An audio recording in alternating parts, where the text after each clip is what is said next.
right. Welcome back, ladies and gentlemen. This is David Patrick Carey with Church of the Eternal Logos, and tonight, a very special topic for tonight. Major shout out goes to Taylor for sponsoring tonight's stream. Tonight's stream was sponsored by Taylor, in which he asked me to review this book right here, Transhumanism, a Grimoire of Alchemical Agendas by Dr. Joseph P. Farrell and Dr. Scott D. Hart. Now, we're going to be diving into a lot of wild topics tonight, some of which are going to include the Tower of Babel, alternative theories about the fall of man, which we'll just say are not going to be ortho-consistent, to say the least.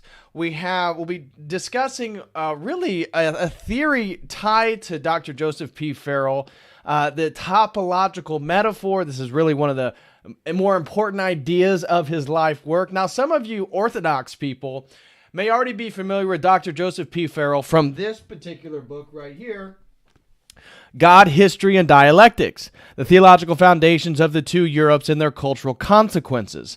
Now, this was my introduction to Dr. Joseph P. Farrell, and I thought that book was phenomenal. It was recommended to me by Jay Dyer. I dove into it. It was a wonderful analysis of some of the presuppositional differences between the Eastern Roman Empire, Orthodoxy, Byzantium, and how they saw themselves as the continuations of aspects of Israel, and new understandings, iconography. Well, you looked at the Latin West, Catholicism, and them being a sort of perpetuation of the Greco-Roman tradition, statuaries, presuppositions about simplicity, all these different things. And so when Taylor said, hey, will you read this book, Transhumanism by Dr. Joseph P. Farrell, I thought, oh, sure. I'm quite interested to hear what he has to say about that topic. Obviously, you guys know this is a topic that's near and dear to my heart. However, there's certainly much here that we're going to be critical of as Christians. There's much here that we're going to be critical of in regards to his understanding of the Tower of Babel, him talking about Adam being androgynous, him talking about the Yahweh-isms. He classifies Judaism, Christianity, and Islam as one sort of amalgamated, undifferentiated thing called Yahweh-ism, in which he talks about him being androgynous as well. And so his general thesis is that multiple of these world religions have mythologies about this sort of primordial fall from grace, if you will. Now, we're not talking about the fall of man. We're talking about the Tower of Babel, this fall from unity or man-made unity. And he has a very different take than, again, I'm going to reference and read Genesis 11, 1 through 9 from the Orthodox Study Bible to discuss, well, how do we understand this? Because that's going to be one of my big criticisms of Dr. Farrell is that I would say, especially this book's divided in three parts. There's a first part, which is focusing on the Tower of Babel, the fall of man, and his typological metaphor, which is basically him trying to come up with and put calculus on this concept of a sort of undifferentiated nothingness. And he came up with this idea actually during his patristic schooling at St. Vladimir's. That's a theological school here in New York for Orthodox theology, and he was actually under the very prominent patristic scholar John Meyendorff, who wrote this book, who I always recommend people to check out, Byzantine Theology. And so the first section of this book is really dealing with the Tower of Babel, the fall of man, these world mythologies, the Pupuval of the Mayan culture, Egyptian mythology, Babylonian mythology, the Hinduism, and then what he calls Yahwehism, or this story within Genesis. And then he goes into this sort of understanding. Part 2 is interested in more of alchemy, the homunculi. He gets into alchemy, and it's this creating of life from only man's seed. Because one of the main premises here is that this androgyny is not only reminiscent of this God that's described in these different world religions, not only reminiscent of the theology of Adam, of course, which we do not agree with as Orthodox, and we're going to get into that. We do not believe Adam was androgynous. We believe that he was created male and that God created a female, and yes, they actually had differentiated sexual parts. And so he then moves into this alchemical understanding where he's rooting Yahwehism and these world mythologies, setting a sort of basis for this interpretation of creating life without sex as a way to reascend back to this sort of Tower of Babel, if you will. And so we get into the homunculi. He gets into some really interesting theories. So even though we're going to totally disagree with a significant portion of part 1, part 2 and part 3 will actually have a lot to agree with him. And we'll have a significant portion that is quite interesting, some of which has to do with Thomas Aquinas and theories about his relationship to the Aurora Consurgens, which is this sort of medieval text that has, again, androgynous sexual motifs in it. Dr. Joseph P. Farrell tries to make the claim that towards the end of the life of Thomas Aquinas, he had a quite mystical revelation, a mystical experience that he makes a quote that Thomas Aquinas references that it put all of his theology, again, the Summa, basically to the wayside. It had nothing in regards to this beautiful revelatory experience he had. And who the author of the Aura Consurgens, well, it's speculated. People, mostly the general consensus in scholarship is to say that's pseudo-Aquinas. So somebody who, many people think it was Aquinas, but it's like pseudo-Aquinas. However, there are a few people, scholars, who do make the claim that it was actually Thomas Aquinas. And Joseph P. Farrell is going to find himself in that camp. He's going to talk things about the Rockefeller Foundation and their infusion into the GMOs and the alchemical alteration of our food, which again, I would agree with. This is in part 2. He talks about alchemy, the homunculi. He talks about gene editing, DARPA creating super soldiers. He talks about the Rockefeller Foundation, Francis Bacon. And Francis Bacon, this is something that's really interesting. Francis Bacon wrote a book called New Atlantis. Now, he briefly references this again in this section of part 2, but Francis Bacon wrote a book on the New Atlantis in which he described basically America becoming that Atlantean civilization of advanced technology, advanced knowledge of the world, advanced scientific understanding. And I would argue that it seems as though that actually came to fruition to some degree. So, this part 2, there's quite a bit again in one of my favorite sections of this book again is with him talking about the Rockefeller Foundation working through the U.S. government to sort of patent GMOs using Monsanto, all these different offshoots, and how this is a sort of alchemical understanding in regards to the adulteration of our food and getting us to, again, creating synthetic food formations, which is part of this alchemical agenda of sort of creating everything in a lab, right? And this is what he's talking about. So this Grimoire of Alchemical Agendas of this book, he's making a vast, large narrative argumentation. That's why I was a little disappointed. I was a little disappointed in it as an academic argument because I knew that reading God, History, and Dialectics by Joseph P. Farrell, I thought, oh, this is going to be really interesting, really nuanced, really intricate. And to some degree, I found that. And I would argue in part 2 and part 3, but part 1, not so much.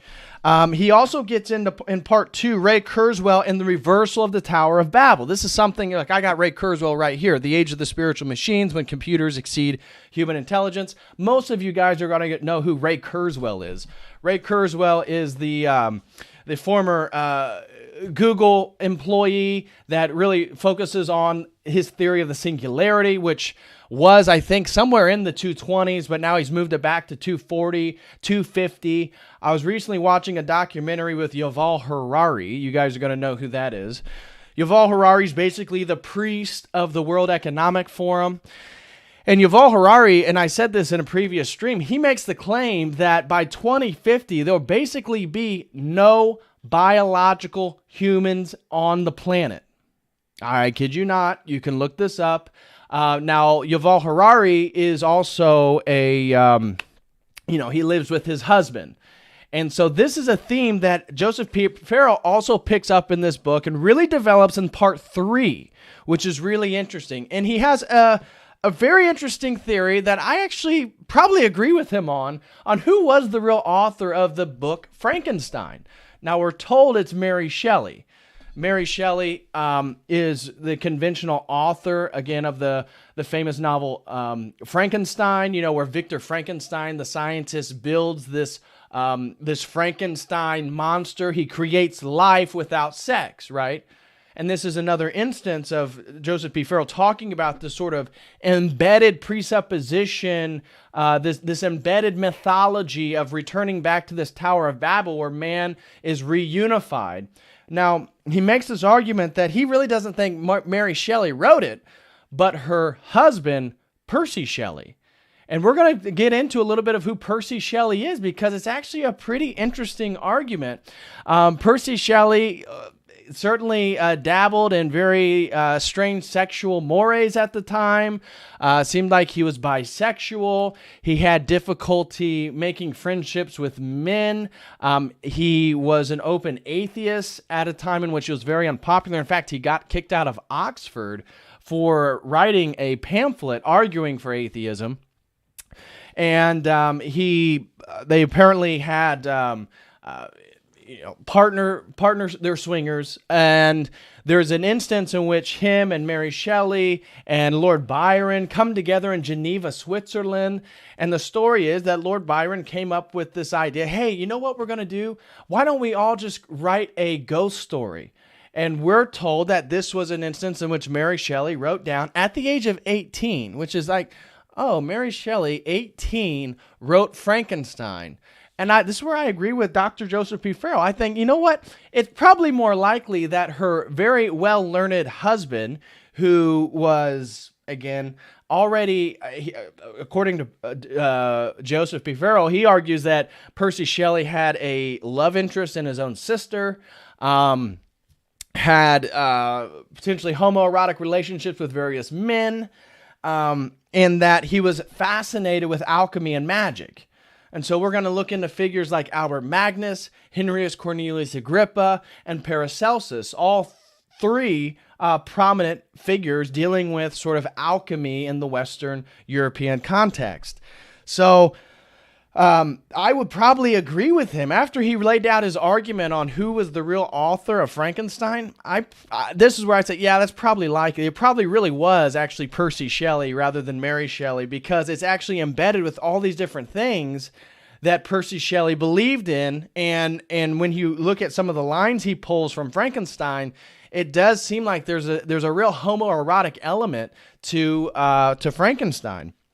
So he also then gets into Dante's Inferno. Some of you guys are going to be familiar with that. And when he describes Dante Inferno, really interesting, he highlights how does one escape hell in Dante's Inferno? And he actually climbs the back of the beast. He climbs the back of Satan. And this is going to tie into how he talks about Oscar Wilde, The Picture of Dorian Gray. We'll get into the famous book, The Picture of Dorian Gray, and how in that book, Dorian Gray, basically sells his soul so that instead of him aging, a picture of him ages. And so that picture of him becomes bastardized and monstrous as Dorian goes on to commit basically just an absolute hedonistic life. Every sin you can imagine, murder, sex of all varieties you can imagine. Again, and every hedonistic tendency you can imagine, Dorian Gray participates in, and yet he maintained his youthfulness and he sold his soul so that he could live forever. So the idea is that you sell your soul so you don't age, and then you can engage in all these sins. And then, obviously, for those of you who read the book, he realize, all this stuff becomes worse and worse and worse. Eventually, he stabs the painting, of which then reverses this selling of his soul, and he dies right there because the knife actually enters into his own heart, and he becomes this wretched, disgusting, hideous old man. And then the painting of him as a youthful man returns, as instead him being that young youthful man, that switches. So how is Joseph P. Farrell connecting all this? Well, he's saying, well, if you look at Dante and him talking about the Inferno, he's arguing that there's already this hermetic alchemical understanding that the way in which one escapes the evil of this world, hell, if you want to use Dante's, is actually to climb the back of Satan. It's actually to use evil to beat evil. And he was arguing that this is part of this, again, this grimoire of alchemical agendas. And so then we were going to discuss a secret poem that Percy Shelley wrote that, again, is very homoerotic, and it's all about androgyny and all this different stuff.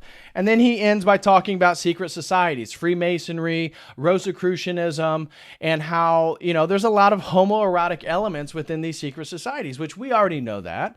And I've done streams talking about the Knights Templar.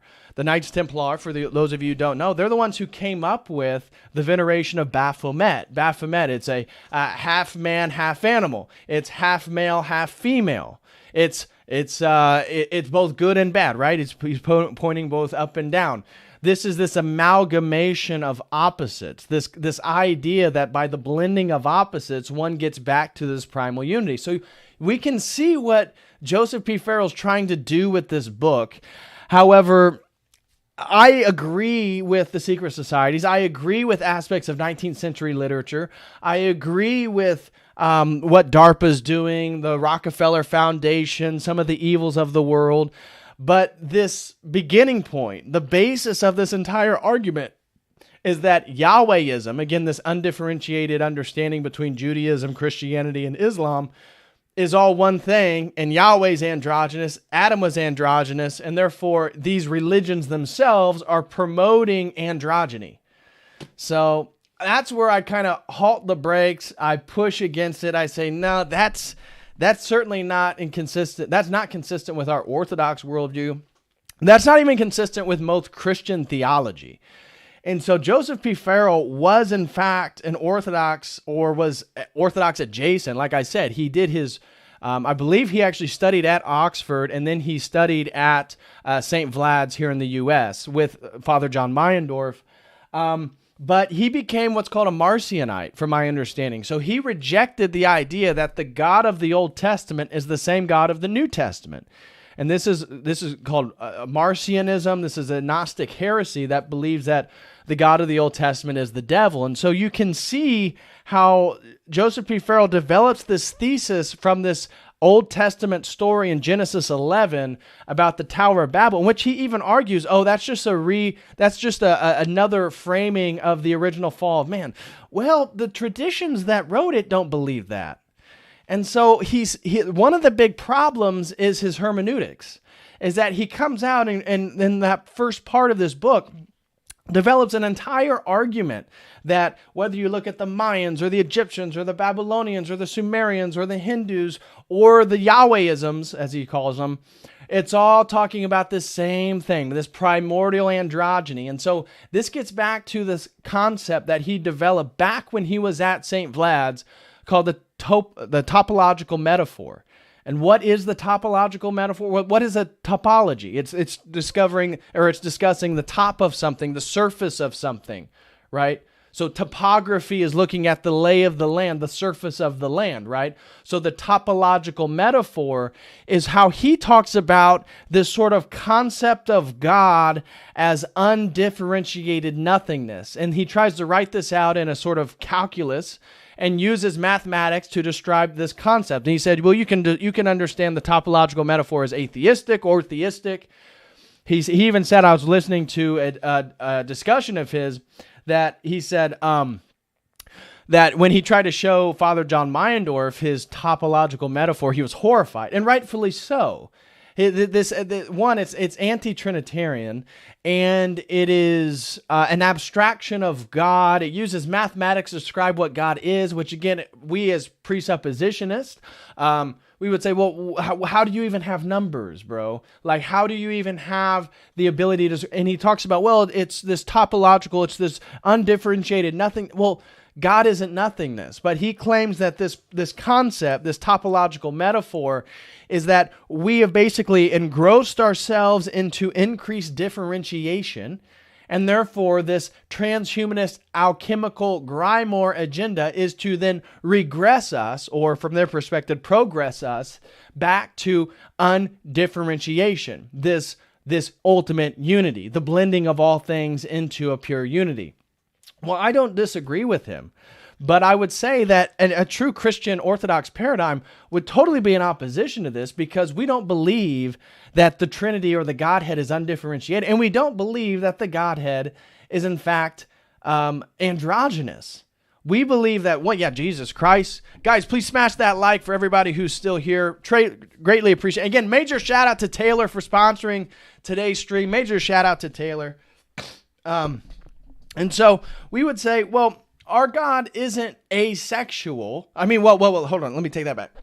Jesus Christ was a man with genitalia. He was the Logos first, incarnated as the man through Mary. However, from my understanding and things that I've read regarding Orthodox theology, the reason why we ultimately refer to God as He, the Father, using male pronouns, is because we're penetrated by those uncreated energies. We are the bride of Christ.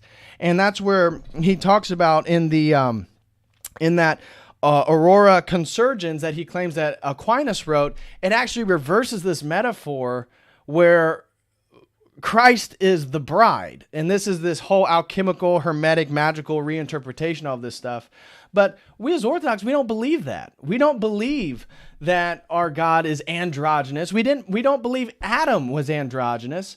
And so to build his entire argument, maintaining his topological metaphor, which is again the basis of many of his books, which I'll admit, I have not read a lot of Joseph P. Farrell's books. I read his book on, again, God, History, and Dialectics, Volume 1, and that's really the only thing I've read, because people told me about his Gnosticism and his sort of Marcionism and his understanding of the Old Testament God. So I haven't read much, but from my understanding and then researching for today's stream and looking at some of his interviews, he argues that this topological metaphor, which really is the as he even said, this is my life's work. This runs, I guess, through multiple of his books, is trying to talk about everything through this topological metaphor. And so then, because that is his main initiative for this text, he has to then reinterpret Christianity, Islam, and Judaism all as the same thing, all having the same understanding, all worshiping the same God, which isn't true. Do Jews worship a Trinitarian God? Do Muslims worship a Trinitarian God? Do either one of those believe Jesus Christ was God? So it's like, brother, I get it. I get your argument. I'm even on your team in regarding all the transgenderism, the androgyny, DARPA, Rockefeller Foundation, all this degenerate crap in our... I'm with you, and I agree with you that is part of an alchemical agenda. I agree with you that it's about the absolute dissolution of differences and moving back to a sort of amalgamated pure unity. But bro, you started the whole thing from a fallacy. You just equated all these things as the same thing. And so we're going to get into it. And look, I got plenty of tabs. So we're going to work through this whole book.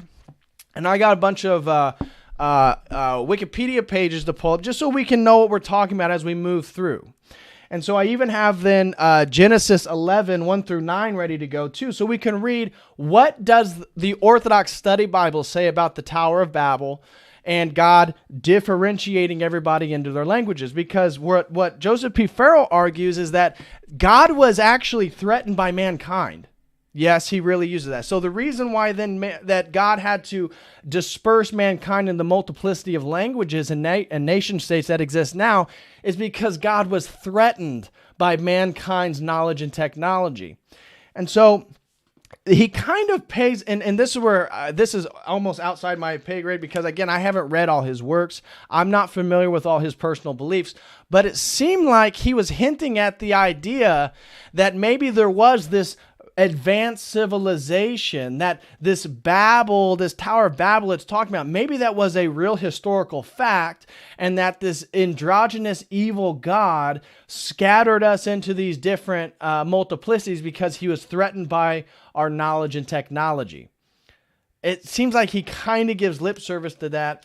At the same time, a major critique of this book would be, what is his ethical and moral basis for even critiquing DARPA and Monsanto and all these GMOs as bad in the first place?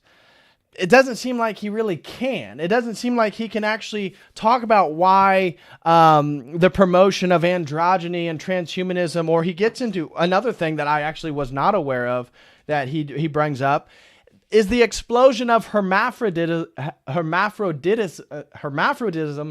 in the 19th century. I was not aware of this. He does cite a Harvard research paper that talks about that there was that there was a quote-unquote explosion of documented instances of hermaphrodites in the 19th centuries. People speculate, was it due to industrialism? Was it due to toxins? He references Edward Carpenter, that maybe this was a spiritual thing, that people were returning back to their sort of more advanced spiritual states. This, again, Adamic spiritual androgyny, which, again, we as Christians would absolutely reject. We would reject. We do not believe Adam was an androgyne.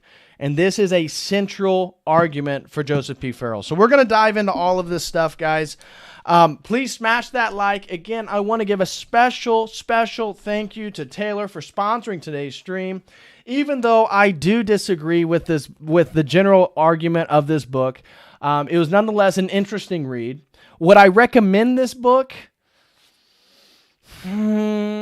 I mean, not really. I mean, I guess if you're really interested in Dr. P. Farrell's stuff, go ahead. I would actually, in regards to transhumanism, I think this is actually a more interesting book. This is The Religion of Technology by the Marxist scholar David F. Noble. And he brings up something that Joseph P. Farrell does hint on. And this book was written before this one. And so I was looking at some of the bibliographies in this book, and of course, Dr. Farrell cites all of his own books, plus some of the primary sources and other sources for his arguments. But he gets into Giacomo Fiore, who posited a sort of androgynous god, who also David Noble highlights in his work on the religion of technology, where he talks about how there was this concept that got going in sort of Western European monasticism during the medieval period, that technology was going to bring us back to the Garden of Eden. And so the attributes and the abilities we lost due to the fall were going to be regained through technology. So like telekinesis, the ability to know what other people are thinking, the ability to break down space and time, that this was actually posited by some of the monastics during that the medieval period in Western Christianity, that technology was going to be the way in which we come back to the Garden of Eden. Now, he mentions Giacomo Fiore here in this book, but he doesn't go to the lengths to make that argument that David Noble does, which I think is really interesting, and that there's a lot of fruitful stuff there, because we can then see this Gnostic pursuit of knowledge, of power, of domination over nature, and that there's this hopeful, what we would call a millenarian expectation for utopia. And when we look at Percy Shelley, and when we look at Edward Carpenter, a sociologist, we always encounter homosexuality. We always encounter various forms of sexual encounters or displays, very weird homoerotic activity, and this idea that we're going to move further and further and further into utopia due to a sort of antinomianism. Antinomianism is basically an idea that we're going to reject laws and legalism, and argues against moral, religious, and social norms.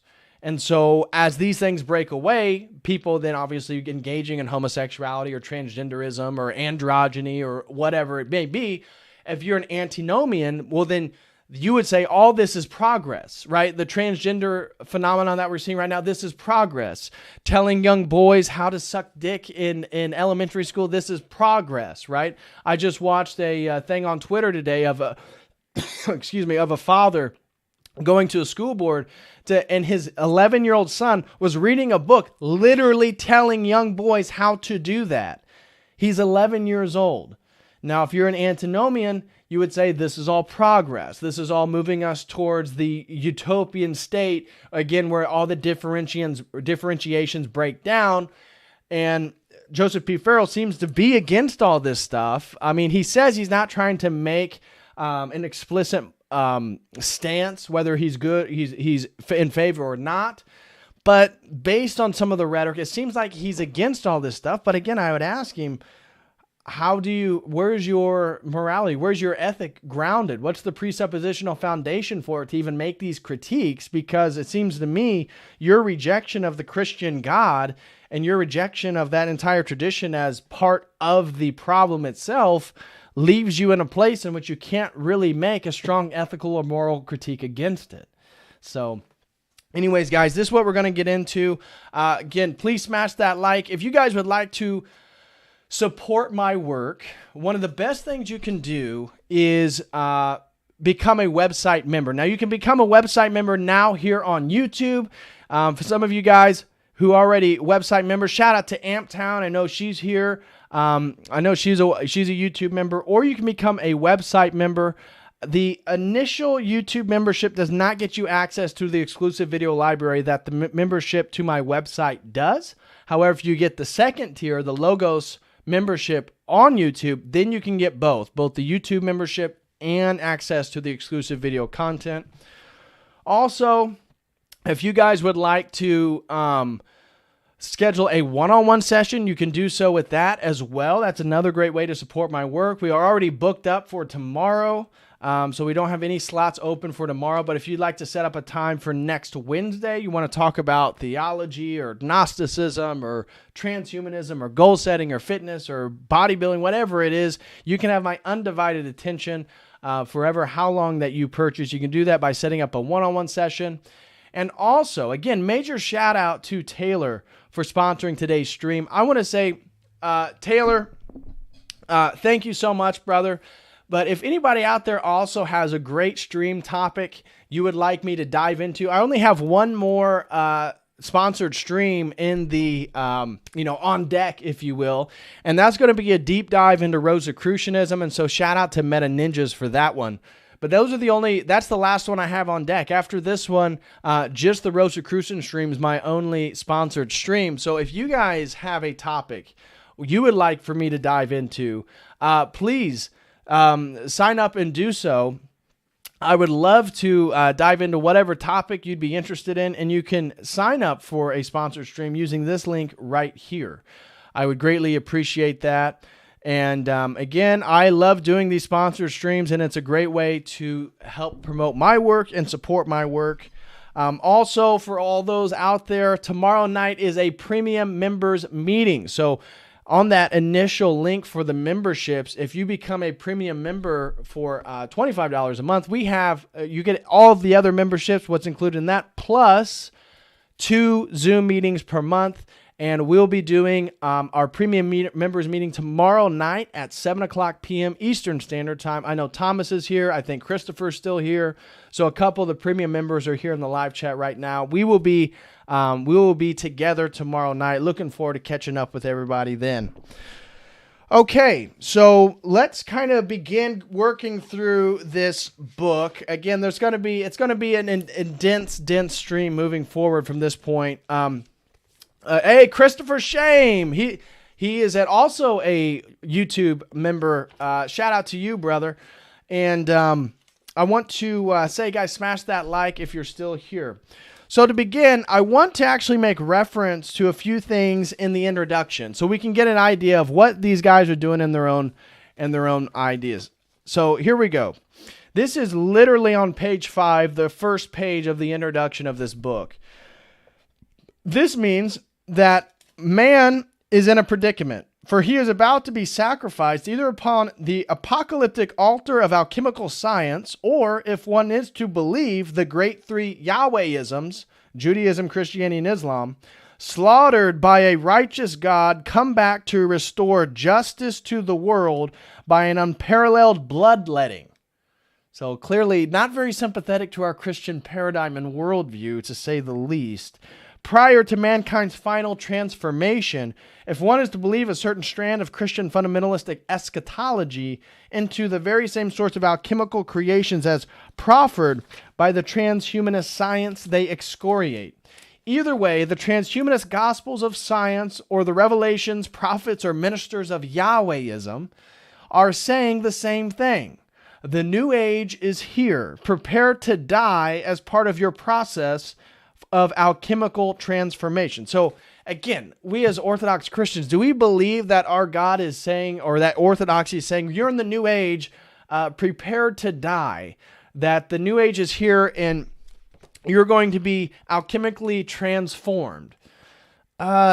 No, we don't. We don't. So that, again, we see right from the basis, even though there's going to be much in this book that we're going to agree with, it's kind of hard to hop on board with his general argument from where he starts.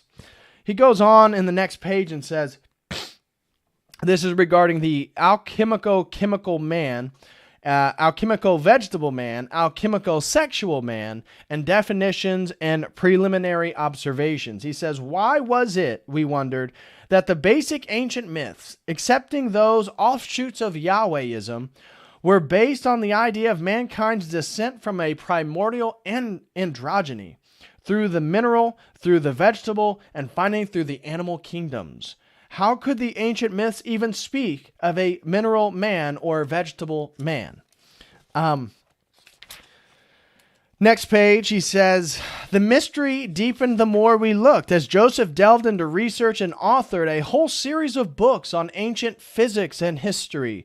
Again and again, and to his consternation, he bumped into what can only be described as a primordial masculine androgyny, oftentimes associated with alchemical doctrines, that is to say, a view of the gods, or of a god, or even of the prime matter or soup that was deeply, explicitly, and simultaneously masculine, androgynous, and alchemical, both in its symbolism and in its implications. Oftentimes, this imagery would appear the most explicit precisely in these religions and cultures most strongly condemning alchemy and esoteric societies, in alchemical sexual rituals and ceremonies. One need only consider the Christian Trinity as such an androgynous image. Now, is our Christian Trinity androgynous? I have never heard a church father describe it that way. I've never heard an Orthodox theologian describe. I don't even heard Protestants or Catholics often. Now, again, in 2023, who knows what's coming out of Western forms of Christianity? But I've never heard anybody talk about the Trinity as androgynous to that degree. Again, Christ, we do not believe. That's actually a heresy within Orthodoxy, is to claim that Christ was androgynous, because it nullifies the fullness of his incarnation as man. So certainly problems right there. Okay, the androgynous Trinity, laden with multiple levels of meanings and potential misunderstandings, and how, by contrast, the Roman Church, for one, has more or less officially and almost universally condemned any esoteric alchemical practices or fraternities, especially those in which life appears to imitate the art of its mysterious image. So he's claiming that the esoteric societies and the alchemical traditions themselves are mimicking the androgynous understanding of the Trinitarian God, and that's why he claims Roman Catholicism, almost threatened by it revealing its internal secrets, is condemning alchemy. Again, very dubious place to start in the first place. At the minimum, it seemed to us that there was a disconnect between the effeminate Jesus image of Roman Catholic religious iconography and the ethic. Okay, well, we would agree that, Christ isn't androgynous. So from that degree, we would be on the same terms. Now, skipping forward a few pages, he gets into the term alchemico-sexuality and the constellation of concepts embraced in it. This is still part of the introduction. During the course of our mutual conversations and researches over the years on alchemy and related subjects, we came to another equally disconcerting revelation. Alchemy was identical in almost all respects with the basic fundamentals of Christian sacramentalism. And so here's his points to make. So he argues, alchemy and the Eucharist are basically part of the same paradigm, according to Joseph P. Farrell. No, but here's his points. He says he has 3 points trying to argue this. First one, both insisted that matter could be transformed into the vehicle for oneness with the divine. No, matter wasn't transformed. Again, this is to because he doesn't believe in the incarnation of God, he already has this built-in presupposition that, oh, well, Christians believe that, the body and blood, the wine and the bread, this is alchemy, this is a magical process. No, it's sanctified through the incarnation of Christ, the Logos, which is the metaphysical basis for all of universals and for reality itself. So he claims alchemy and Christianity, or Yahwehisms, both aimed, therefore, not only at the transformation of matter, but eventually at the apocalyptic transformation of mankind into himself from base metal into immortal gold. Well, I guess you can see where he's arguing or taking this line of approach in regards to Judgment Day, and that we're going to, those who are deemed worthy on Judgment Day, to move into eternity. But this certainly is not some alchemical process, this distillation process from base metals to pure gold. That's not how Christianity went on. That's a reframing. That's a rhetorical reframing of our worldview that is actually not consistent with our paradigm, because we are not in pursuit of gnosis or secret knowledge. And so there's a paradigmatic difference here that he's failing to address. Both insisted that a basic recipe be followed, employing the proper matter for this transformation, performed at certain specific times and according to certain specific formula of words and the proper moral intention. So again, now he's claiming that Christian ritual is the same thing as ritualistic magic. So again, we would definitely disagree with that. Now we get into the actual part 1 of this book. Part 1 here, the Tower of Babel moment of history. And so, as I said, he believes the Tower of Babel is in fact a retelling of the fall of man. He equates these two things, and he says this explicitly. I don't know if I have it highlighted, but we'll move through it here. He explicitly says that the Tower of Babel, God threatened by the idea that man is going to be able to create, move this tower into the heavenlies. He's going to have this unifying language and knowledge. God was so threatened that he had to disseminate and disperse mankind into his various nations and tongues. Before we even get into Joseph P. Farrell, I want to again read to you guys, well, what does the Orthodox Study Bible, since he's claiming that we all believe the same thing as these alchemists, let's see what our Bible says. So if you even have the Bible, you can go to the Tower of Babel is Genesis 11, 1 through 9. Genesis 11, 1 through 9. I'll read it real quick, and then I'm going to read the footnote of our Bible, and then we'll get into Joseph P. Farrell's argument. So the Bible reads, "Now the whole earth was one language and one speech. And it came to pass as they journeyed from the east, they found a plain in the land of Shinar, and dwelt there. Then they said to one another, Come, let us make bricks and bake them with fire. They had brick for stone and asphalt for mortar. They also said, Come, let us build ourselves a city and a tower, whose top will reach to heaven, and let us make a name for ourselves, lest we be scattered abroad over the face of the whole earth. But the Lord came down to see the city and the tower the sons of men had built. Then the Lord said, Indeed, the people are one race and one language, and they have begun to do what they said. Now they will not fail to accomplish what they have undertaken. Come, let us go down there and confuse their language, so they may not understand one another's speech. So the Lord scattered them abroad from there over the face of all the earth, and they ceased building the city and the tower. Therefore its name is called Babel, because there the Lord confused the languages, or Babel, of all the earth, and from there the Lord scattered them abroad over the face of all the earth." Now you can see that where Joseph P. Farrell, then he's making the argument, oh, can you believe that angry Yahweh, those Yahwehism religions, that God was threatened by man's unified language, knowledge, and architectural prowess, if you will. Now we read the footnote. It says, mankind was united as one race and one language. But this unity existed outside of and without the Holy Spirit. For man's true unity is in union and communion with the Father, the Son, and the Holy Spirit. The church, the race of Christians, a holy nation, and glorifies God with one mouth. In the great litany, the church prays for the union of all men, a union based in the Holy Trinity. The pronouns us refer again to the Holy Trinity, which he rejects because he has the topological metaphor. So Yahweh is just a androgynous unified God. He does not recognize the Trinity, as we'll get into. The pronouns us refers to the Holy Trinity. The words go down are a figure of speech, for the Trinity is everywhere present and fills all things. The words come down to see, verse 5, are also a figure of speech, for the Trinity is not ignorant of anything.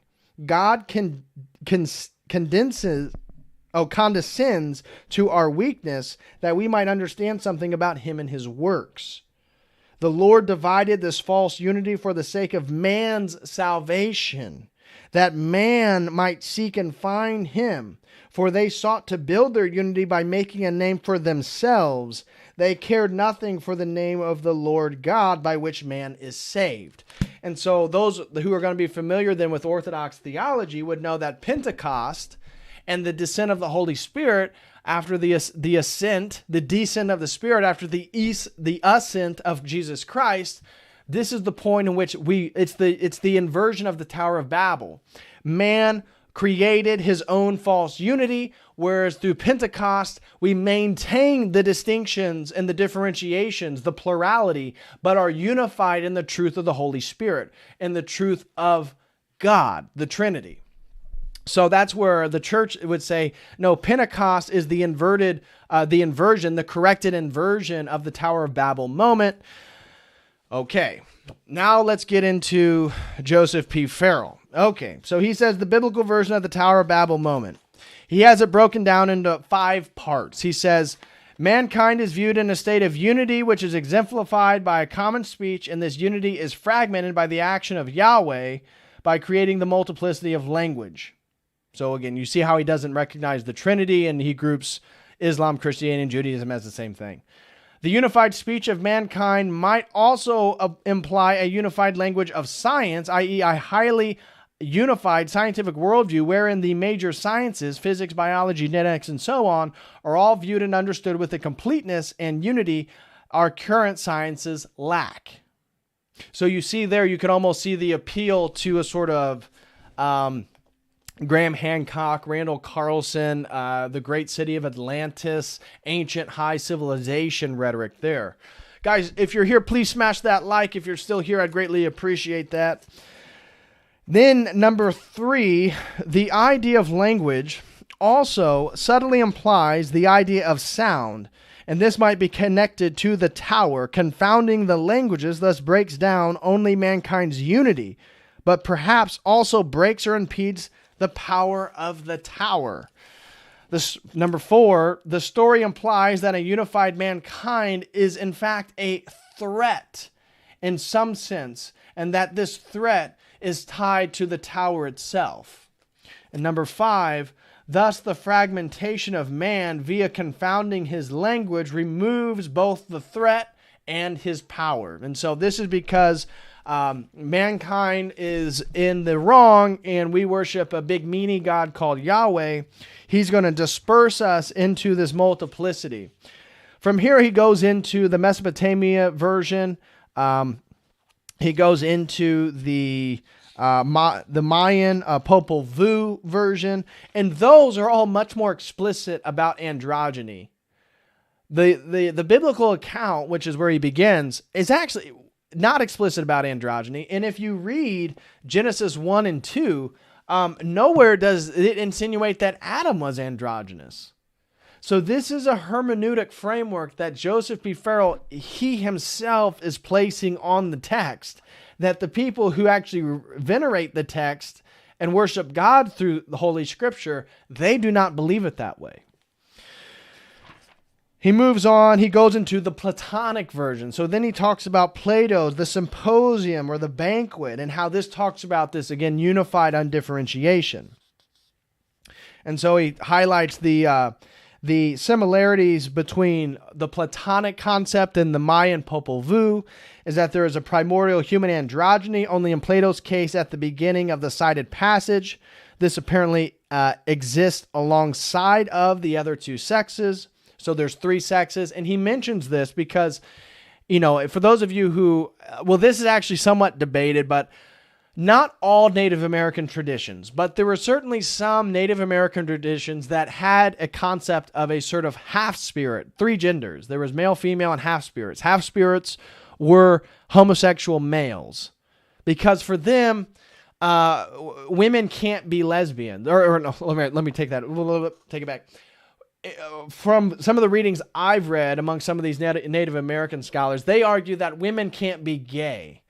And that all women basically wanted to have birth, and that women's sexuality is more pluralistic, and therefore maybe touching or kissing other women, not such a crazy idea as being like homosexual, whereas when men engage in those activities, it was more explicit.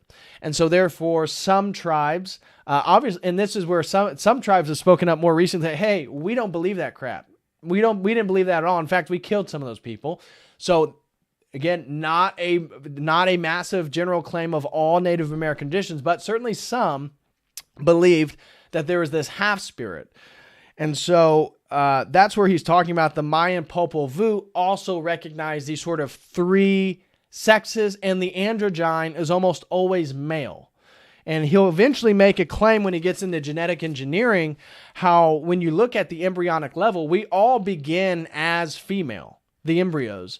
And it's through by being exposed to testosterone, that male hormone, that female embryos differentiate into XY chromosomes, differentiate into men, into the masculine. And so the androgynous is almost always pictured as a man who then has these homoerotic tendencies. Okay. This primordial androgyny, as with the Mayans, constitutes some of the threat to the gods, as they were strong and had aspiring thoughts, even to the point of wanting to wage war against them and dethrone them, thus implying that this creature had some sort of knowledge by dint of its androgyny, and that was a threat to the gods. So you see how the gods deliberate on what to do, as in the Mayan account. They decide to abolish the race altogether, as they had done with the giants or titans. Was out of the question, since mankind would no longer be able to offer them sacrifice. It is implied that mankind's relationship to the gods is once again that of one of debt.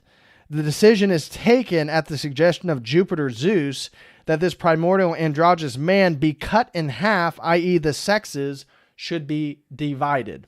And that concept that man's cut in half and the sexes are divided is where he gets Eve coming from the rib of Adam, that Adam must have then been an androgyne. But if you read scripture, it specifically says that God made Adam a man, both in the two different, there's references to different creation narratives. I'm sweating. I got to take this off. I'm sorry, guys. I'm sweating like crazy over here. I have the heater on in here and it is on fire.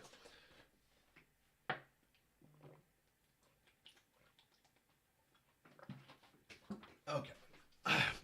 So, anyways, you get what he's doing there and where he's going. So, moving forward, he talks about the Vedic view and the topological metaphor and the fall of man. Then he gets into the Rig Veda and the origin of sacrifice as a metaphor literally practiced. Then he gets into the trees of life and knowledge in Yahwehism. And so he quotes the very famous Christian scholar Joseph Campbell. Again, kidding.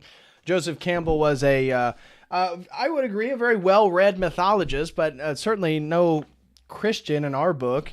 But he quotes him, and I'm going to read that block quote. It says, "The principle of mythic dissociation by which God and his world, immortality and mortality, are set apart in the Bible is expressed in a disassociation of the tree of knowledge and the tree of immortal life.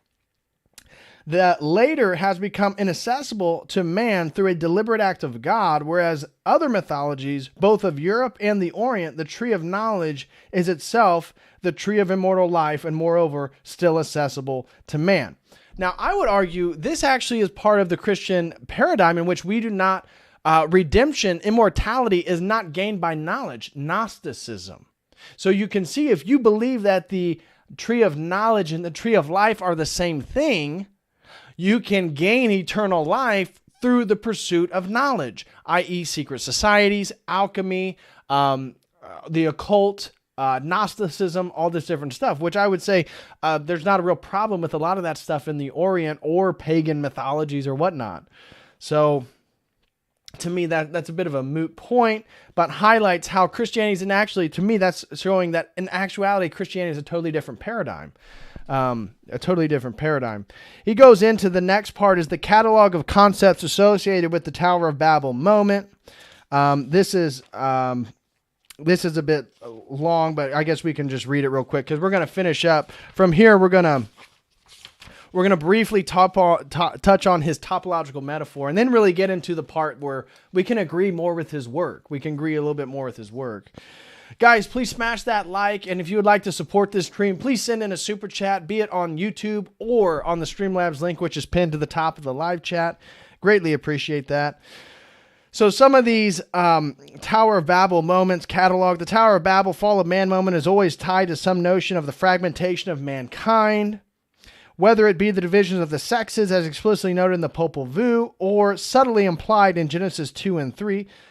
No, it's not. Again, you have to really read it into the text that it's subtly implying that, because none of the people actually believe that who venerate those texts.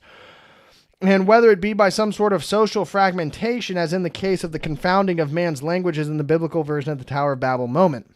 This fragmentation led to a loss of knowledge on mankind's part, implying that whatever prior unity that mankind had showed contributed to some sort of state of advanced knowledge. In the state of the biblical story, the confounding of language and the linguistic and social fragmentation, this makes particular sense since such a process would slow down the seriously impeded and advanced of human knowledge and social institutions. So God wants to slow down the advanced of human knowledge and social institutions because Yahweh's mean man and he's really bad. What is equally curious is that many religious and philosophical traditions conceive that the Tower of Babel moment in history precisely as a fall, that is, they conceive and describe of a spiritual condition in terms of a sapio-temporal movement. This is one of those obvious things that becomes profoundly important of those important physics clues. Okay. Also tied to the idea is the loss of knowledge that occurred with the fragmentation of mankind, the various types of traditions employed and describe the fragmentation, the male and female fragmentation. Okay. But again, we read the Bible in that understanding in the Tower of Babel. I didn't hear anything about male and female. Did you? Okay. Now we get into his whole topological metaphor. And this is, like I said, he even says this is basically the theory of his life's work. And really, this is why he fell away from Christianity. I mean, he was trained in patristics at an Orthodox institution by one of the greatest patristic scholars, but became a Marcionite, meaning he believed that the God of the Old Testament was different than the God of the New Testament. And so he describes his topological metaphor. And so let me read you. I have some points in which this is explicitly described. So he's looking for, what is the topological metaphor? But what exactly is the topological metaphor of the medium? This primordial nothing and its differentiation has been expressed under a variety of images and names the world over. But as we shall see here and in a subsequent chapter, it also contains a profoundly sophisticated physics metaphor of the physical medium itself. A metaphor that we call the topological metaphor of the medium. To understand it, one need do nothing more than a simple thought experiment. One that has been performed many times by the ancients in their explication of the idea in the case of Iamblichus the Neoplatonist, reflecting on the primordial nothing which makes its appearance here as the monad. Well, again, Christians don't believe in a monad. So right here, his topological metaphor and equating that to Yahweh, again, brother, we can't even get off the ground with you because that's not our worldview. We do not believe in monism. But he says the monad is the non-spatial source of number. Everything has been organized by the monad because it contains everything potentially. For even if they are not actual, nevertheless, the monad holds seminally the principles which are within all numbers. Okay. Then he goes on to say, indeed, it is the primordial unity, the absolute, the divine simplicity, the grand architect of the universe, the primordial androgyny, whatever one wishes to call it, and that first event, the primordial differentiation that has haunted the minds of mystics, metaphysicians, and, as we shall see in a much later chapter, theoretical physicists, for the millennia that mankind has recorded his thoughts about it. So then he goes into Hinduism, talking about the topological metaphor. He goes into the Bhagavad Gita, talking about the topological metaphor. He goes into Egypt. Egyptology, Mayan culture. So what's he talking about? He's talking about this undifferentiated starting point, a monad. But that's not what Christianity believes in. Again, Elohim, our image. God makes us in our image. And at one point in this book, he explicitly says, man made in the image of Yahweh. Bro, like, that's not what it says. It says our image explicitly based on the translations of Elohim, plural. I don't know where you're getting this. He's like forcing Christianity in the Old Testament to fit into something that I would agree. Neoplatonism. I would agree. Mayan religion. I would agree. Hermeticism. But he tries to, again, and you see what he does. He comes up and then he'll write these things in a form of calculus. So he gives this topological metaphor and how these various mythologies express it in a form of formal mathematical notation. I mean, clearly he's a smart guy. I'm not saying that at all. Again, here you can see he'll kind of put it in a sort of calculus formation. Androgyny and the Hermetica. Yeah, I totally agree with that. I'm on board. The descent of man, the universe as the body of God, talking about the Macanthropes, entanglement in the Bhagavad Gita. Yeah, it does talk about that in the Bhagavad Gita. I agree. And then he gets the primordial androgyny and the primary differentiation. Here he goes. Now he's talking about Christianity, and he says, the androgynous constitution of the Elohim God is disclosed in the next verse, where he, referring to God, is said to have created man in his own image. That's not what it says. It says our image. Elohim is plural, bro. Like, I don't know where you're getting all this. He's like forcing it to fit. Or more properly, as the division of the sexes had not yet taken place, male and female. This is a death blow to the time-honored concept that God is a masculine potency as portrayed by Michelangelo on the ceiling of the Sistine Chapel. Oh my gosh, what a death blow. No, actually, Scripture explicitly says God makes man in our image, and it refers to man.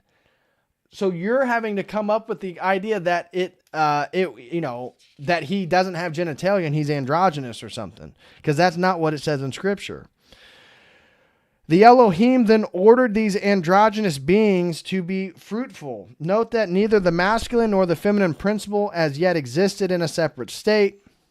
And lastly, note the word replenish. The prefix re denotes back to an original or former state of position, or repetition or restoration, he says.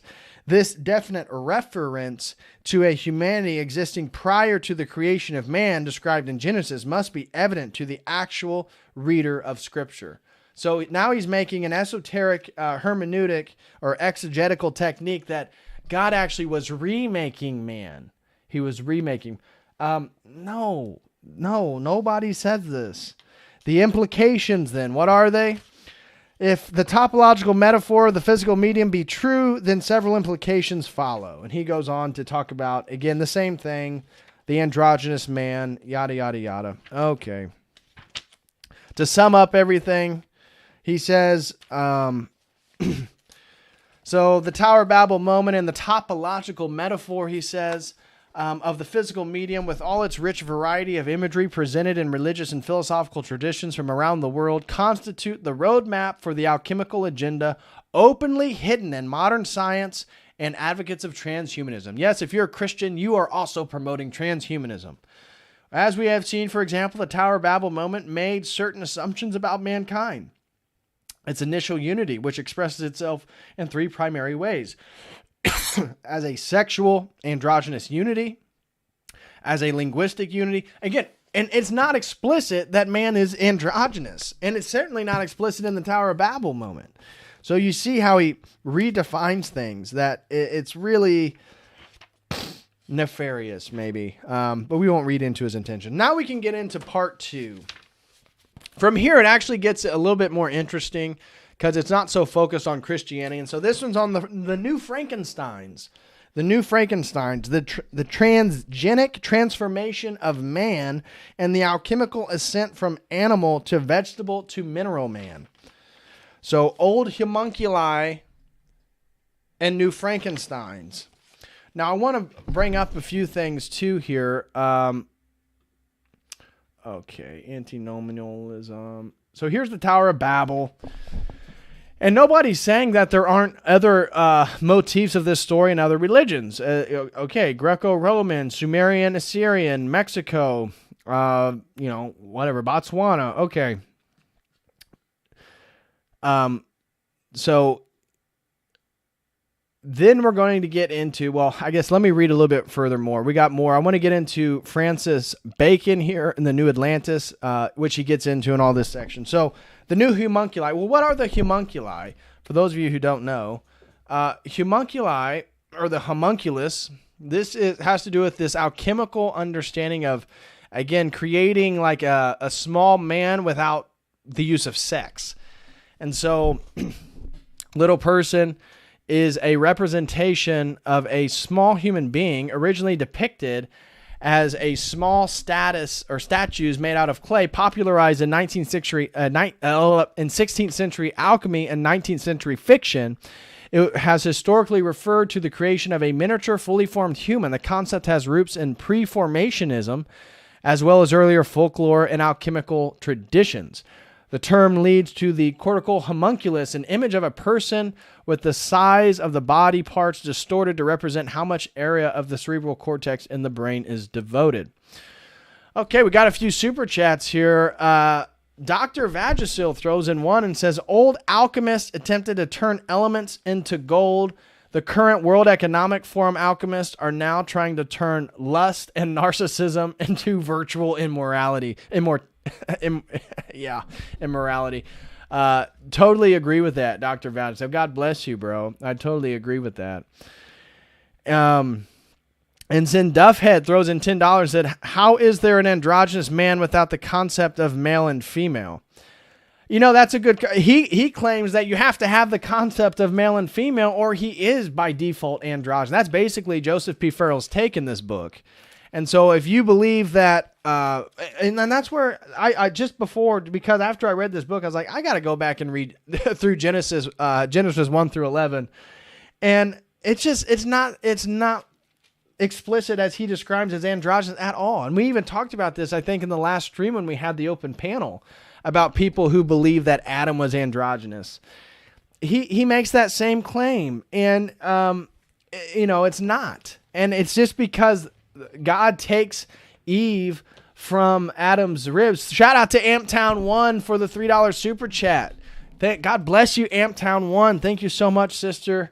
It's great to see you at church as always. As always. Always bring your awkwardness here. You're always welcome, as you know. It doesn't make any sense to me. It makes zero sense to me how, by default, Adam must have been androgynous, and everybody must be androgynous before male and female. I don't know. But I agree with him that this alternative spiritual worldview, in fact, does worship a sort of androgyny.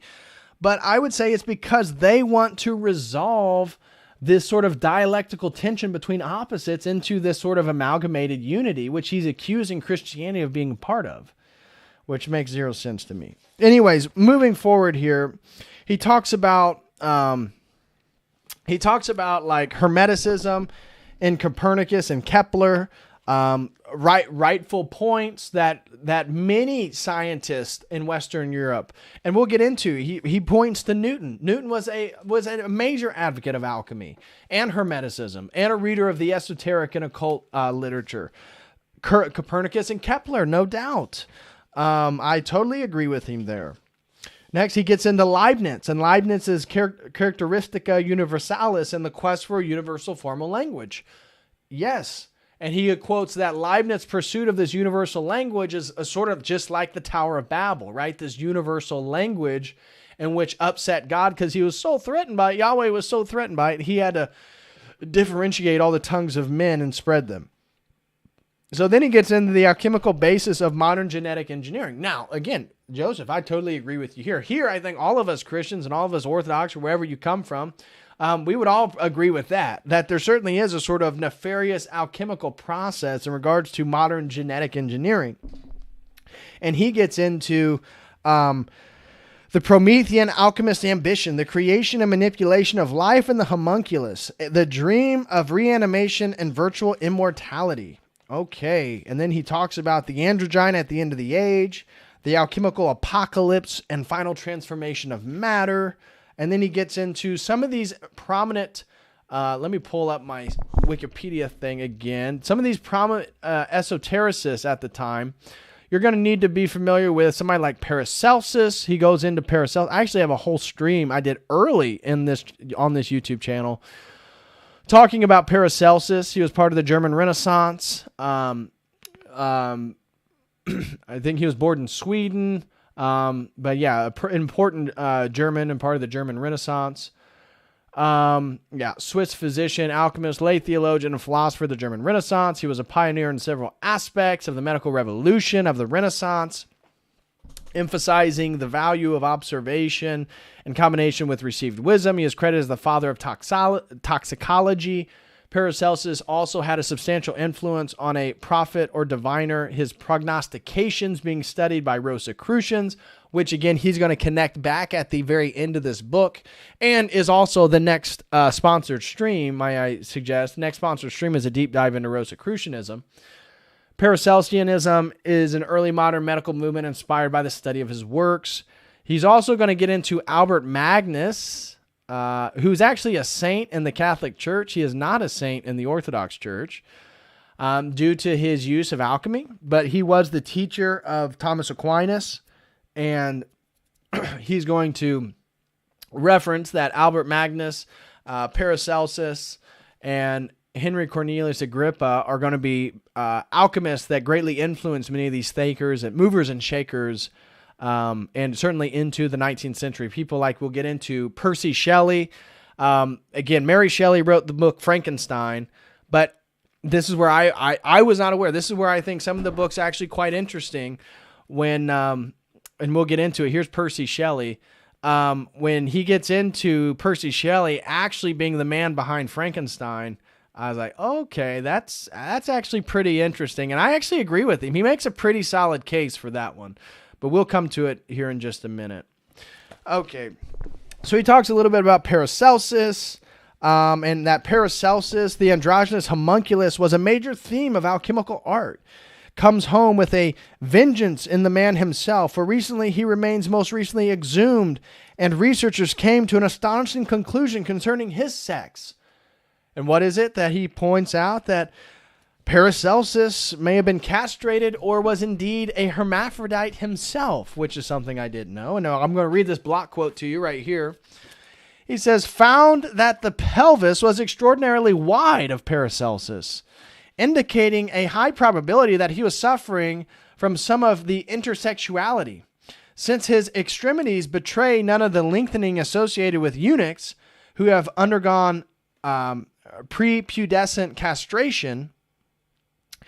The forensic specialist suggests that Paracelsus was either a genetic male afflicted with a pseudo-hermaphrodism or a genetic female suffering from androgenital syndrome. In the later case, the clitoris enlarges during fetal development to assume the appearance of a penis, and the labia can fuse together to form the structure of an empty scrotum. Hence, the early reports of Paracelsus's castration may be based on eyewitness accounts of his genitalia.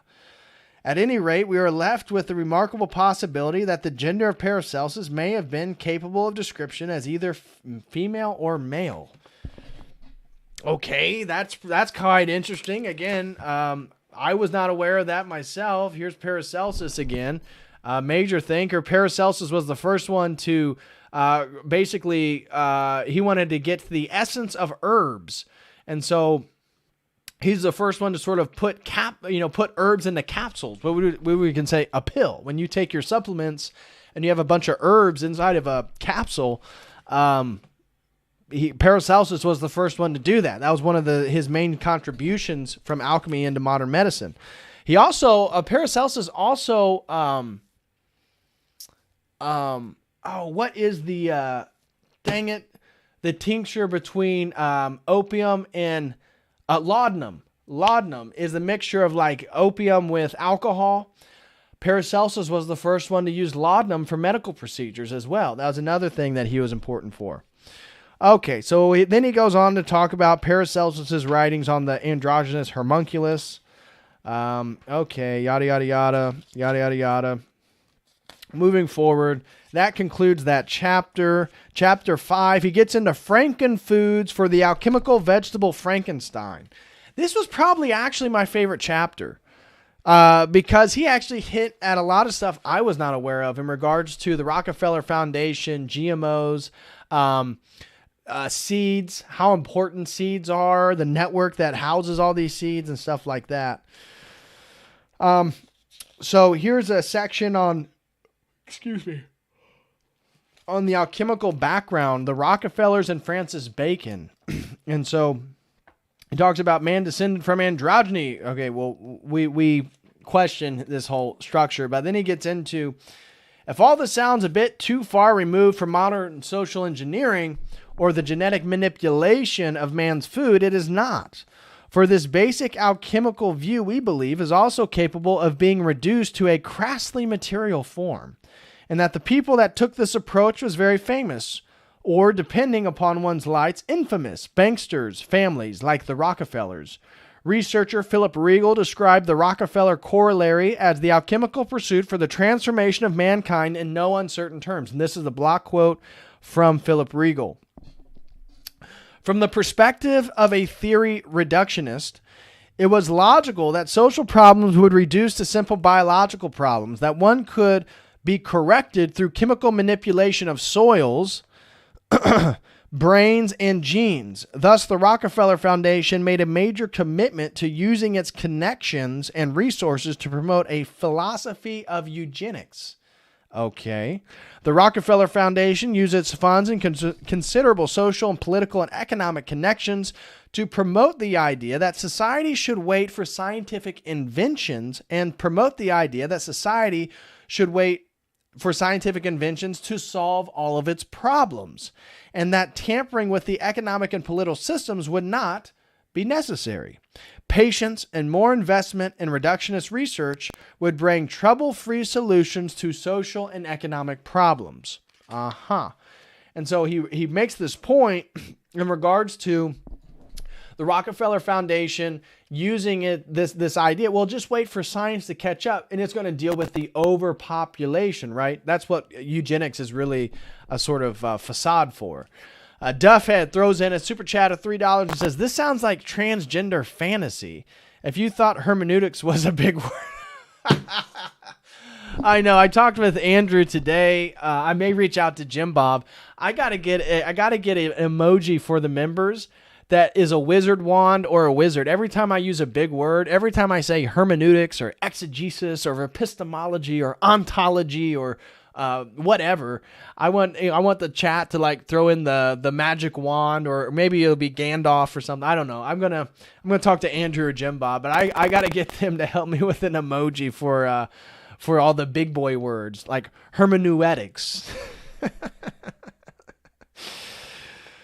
Oh gosh. Yeah, so he makes the point then that the Rockefeller Foundation was essentially promoting the idea that you need to wait on science, and science is going to be able to correct the ills of the world, and that eugenics and overpopulation, all this stuff was going to be solved by modern gene editing and genetic modified organisms, GMO and foods, Monsanto's, all this stuff then is connected.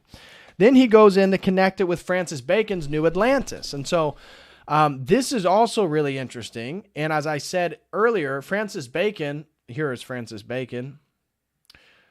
So you can see this is 1561 to 1626. So this is well after the Protestant Reformation.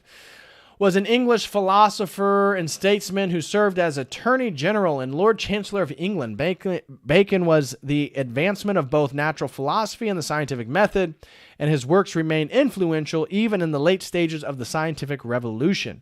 Bacon was called the father of empiricism, and that's where if you have a philosophy bent, that's probably how you're going to know Francis Bacon. And he argued for the possibility of the scientific knowledge based upon inductive reasoning and careful observation of the events in nature, a la Aristotle. And FYI, Father Deacon Dr. Ananias will be on Thursday night, 7 o'clock p.m. Eastern Standard Time, and we're going to be doing a good, the bad, and the ugly of Aristotle. So definitely chime in and join us for that one. That should be a lot of fun. But yeah. So he goes then, the reference to Bacon's New Atlantis, and as I told you, let me take this down. New Atlantis, this book written by Francis Bacon, he even talked about that this new sort of scientific paradise was going to occur in the Americas. Now, like I said, he was born in 1561 through 1626. So by the 15th century, the 1400s, Spain discovers the New World, if you will, although we know that the Vikings already been there and, yeah, okay, we don't need to get into that. Anyways, the European empires were quite aware in extracting goods and resources from the New World, both North America and South America, by the 15th century. So we're talking 16th century and 17th century Francis Bacon. And he believed, again, and you can see there, that's right on the precipice moving into the Enlightenment, that, hey, welcome Raymond Cannon to the COTEL crew. God bless you, brother. Thank you for becoming a member. Greatly appreciate it. Shout out to Rachel Wilson. I see her in the chat as well. And shout out to Slowboy Metaphysician. God bless you all. Thank you all for being here. Again, major thank you, Raymond Cannon, for becoming a YouTube member. God bless you, brother. Thank you. And so in the New Atlantis, written by Francis Bacon, he believed that North America, the United States, was going to be the place in which the scientific paradise, the New Atlantis, was going to emerge. And so let me read you an excerpt then that Joseph P. Farrell then talks about and introduces Francis Bacon in the New Atlantis. Okay. The reference to Bacon's New Atlantis deserves some comment. This short and highly esoteric work is usually considered to be part of a larger work, his Advancement of Learning. One of his many treatises on science, Bacon explicitly states that in that work, and that there was a high science in antiquity, and that this in turn allowed the ancients to navigate the world much more easily than standard history allowed. A la Atlantis, a la an ancient high civilization, Graham Hancock, Randall Carlson, many of these different theories. It seems like Joseph P. Farrell, again, is in favor of a lot of this stuff. So this is a quote of Francis Bacon from the New Atlantis. You shall understand that which perhaps you will scarce think credible. That about 300 years ago, or somewhat more, the navigation of the world, especially for remote voyages, was greater than that at this day. No, so he's talking about the end of the 15th, into the 16th and into the 17th century. Hey, shout out to Tommy Jones. Tommy Jones coming part of the Crucible crew. I mean, Crucible, the COTEL crew. God bless you, bro. Thank you so much, man, for becoming a member. Shout out to Raymond Cannon and shout out to Tommy Jones. God bless you guys. Thank you so much for becoming members. I truly do appreciate it. Thank you.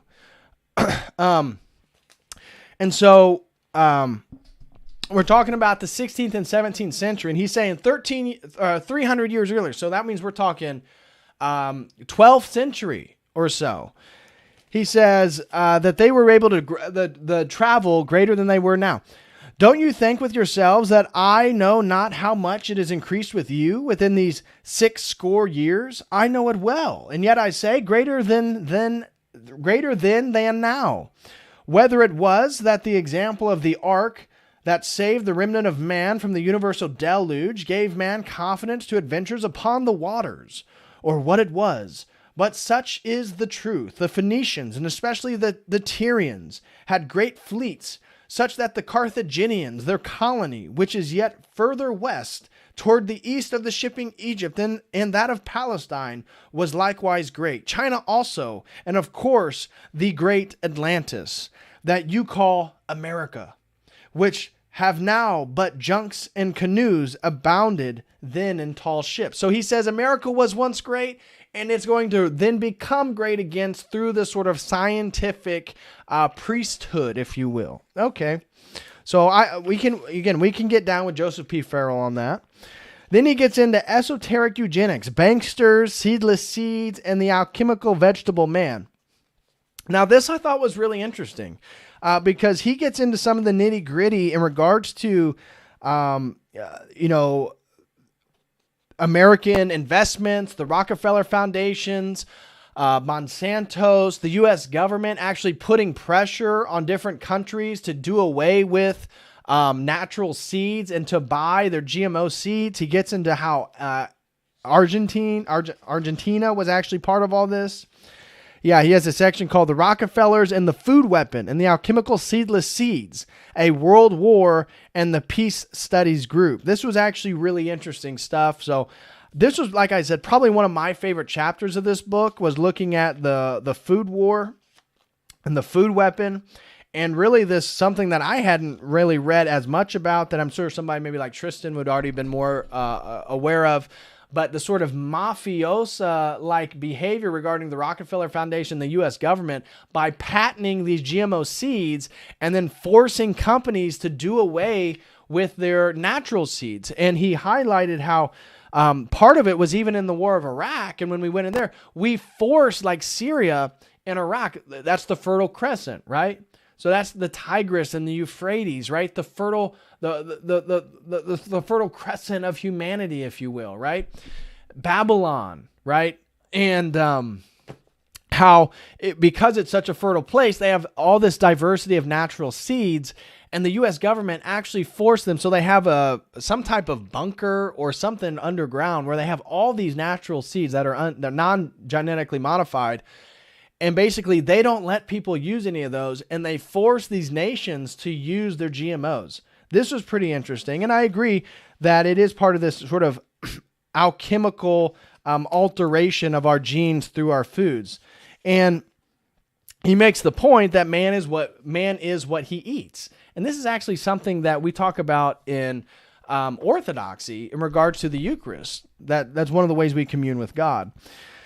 Okay, now he gets into the alchemical mineral man. The alchemical mineral man. And the alchemical mineral man, the transhumanist techno-androgyny and the apocalypse. As Arthur C. Clarke, he says, famously observed, any sufficiently advanced technology is indistinguishable from magic. Okay, well, I did a whole stream on Arthur C. Clarke and that. But now he gets into DARPA's... their background in the transhumanist technologies, which I would highly recommend anybody looking into if you have not. DARPA's and their super soldiers. He gets into this as well. So here's Ray Kurzweil, a magical reversal of the Tower of Babel moment he talks about. Ray Kurzweil, one of the leading thinkers exploring these possibilities, minced no words when he observed that the technologies would ultimately merge our biological thinking with the non-biological intelligence we are creating. He says that human consciousness itself is alchemically transformed. As Kurzweil observes, the possibility exists that our non-biological intelligence component will eventually be trillions of times more powerful than our own biological component.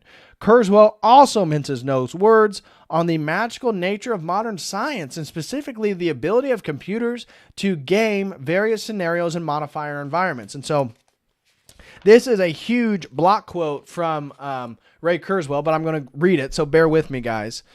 Okay, Ray Kurzweil, ginormous block quote on magic and its relationship to modern science. A word on magic. When I was reading the Tom Swift Jr. books, I was also an avid magician. I enjoyed the delight of my audiences and experienced apparently impossible transformations of reality. In my teen years, I replaced my parlor magic with technology projects. I discovered that unlike mere tricks, technology does not lose its transcendent power when its secrets are revealed. I am often reminded of Arthur C. Clarke's third law that any sufficiently advanced technology is indistinguishable from magic. Consider J.K. Rowling's Harry Potter stories from this perspective.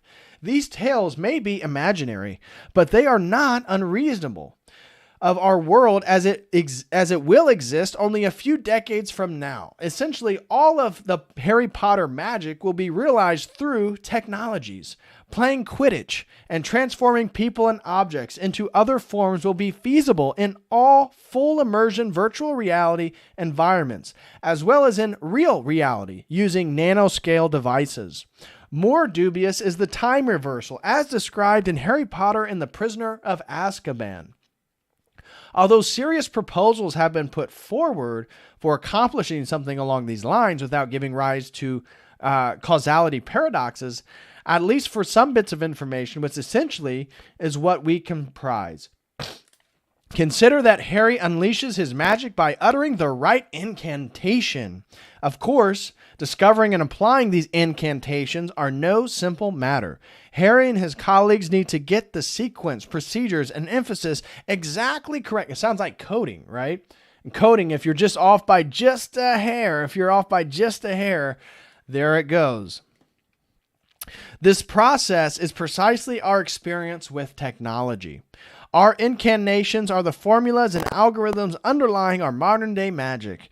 With just the right sequence, we can get a computer to read a book out loud, understand human speech, anticipate and prevent a heart attack, unless you took the coof jab, or predict the movement of a stock market holding. If an incantation is just slightly off mark, the magic is greatly weakened or it does not work at all. Okay. So then skipping forward basically a page and a half. Then he also says, it is, as Kurzweil aptly observes, a kind of reverse engineering of individual human brains. Indeed, as he points out, the Max Planck Institute for Human Cognitive and Brain Sciences, based in Munich, Germany, has already engineering a computer chip that allows human neurons to be grown on a computer chip, interfacing directly with it. The same institute has also developed technologies that allow it to detect when specific neurons are fired. And this same technology also allows them to cause or prevent certain neurons from firing. In short, to modify human consciousness and behavior directly due to computer brain interface and implants. Okay. Yeah, quite scary. Then he goes on to group consciousness in regards to, again, the hive mind. So if we're hooked up to all this stuff, you can see this emphasis on unity through then the alchemical hive mind, right?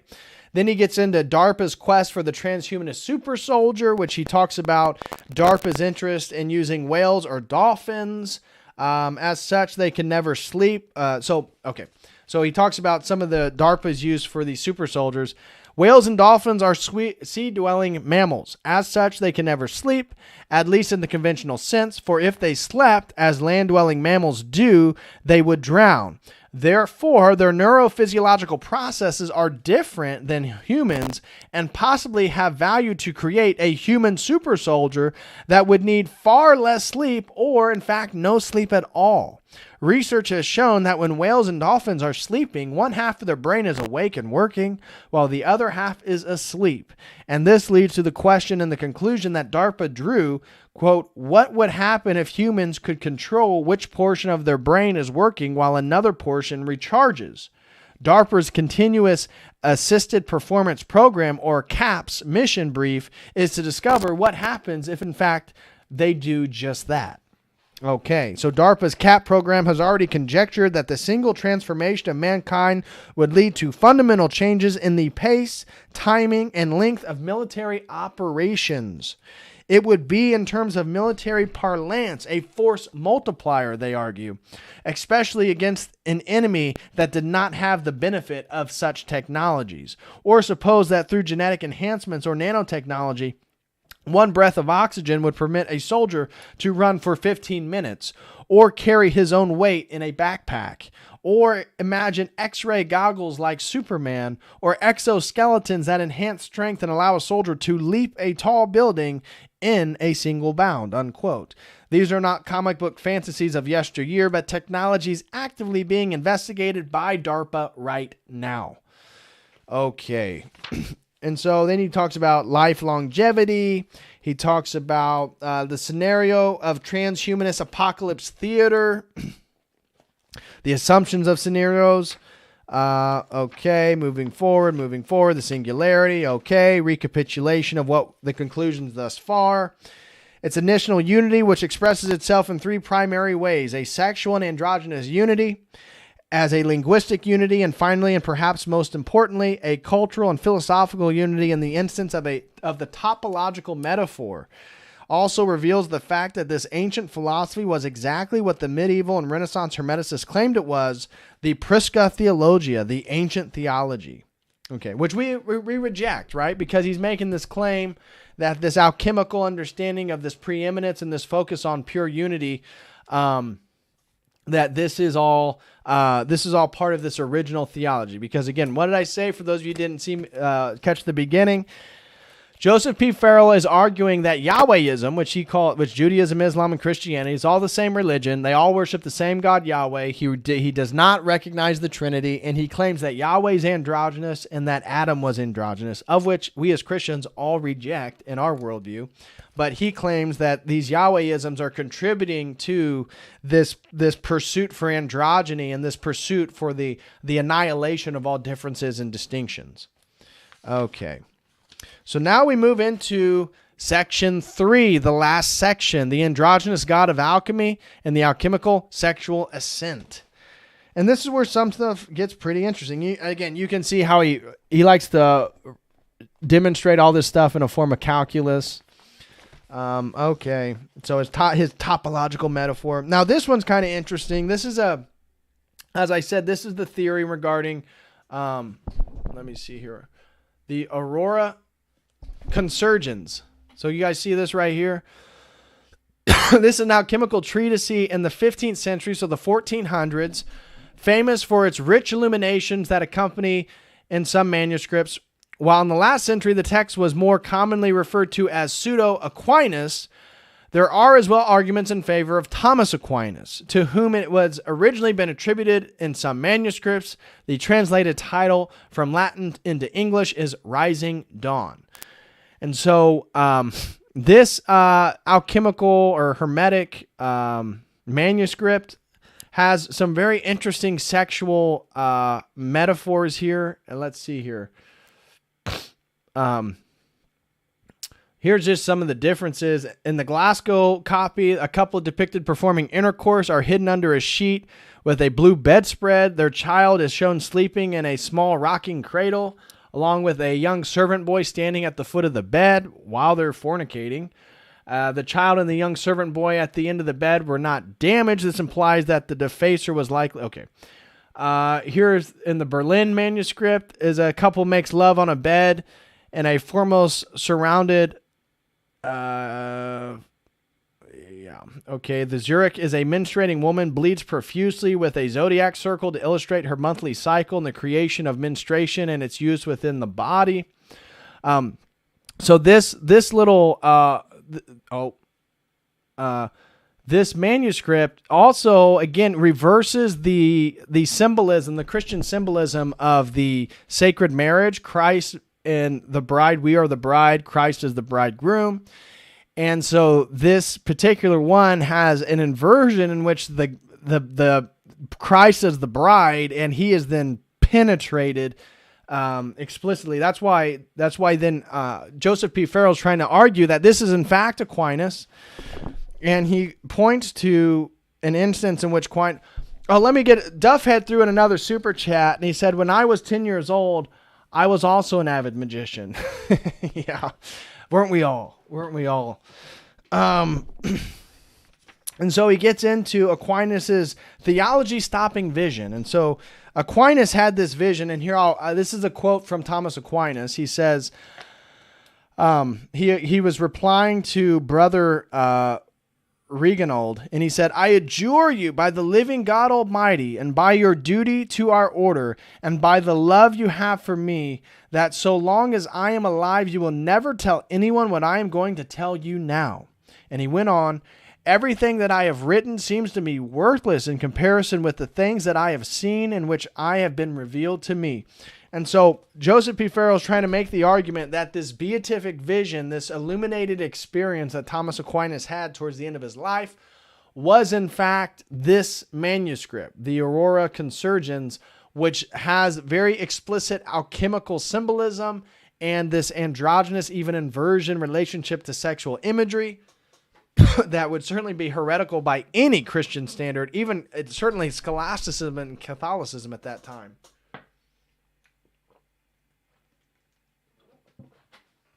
So, but Joseph P. Farrell he's not alone by arguing that Thomas Aquinas in fact wrote the Aurora Consurgens.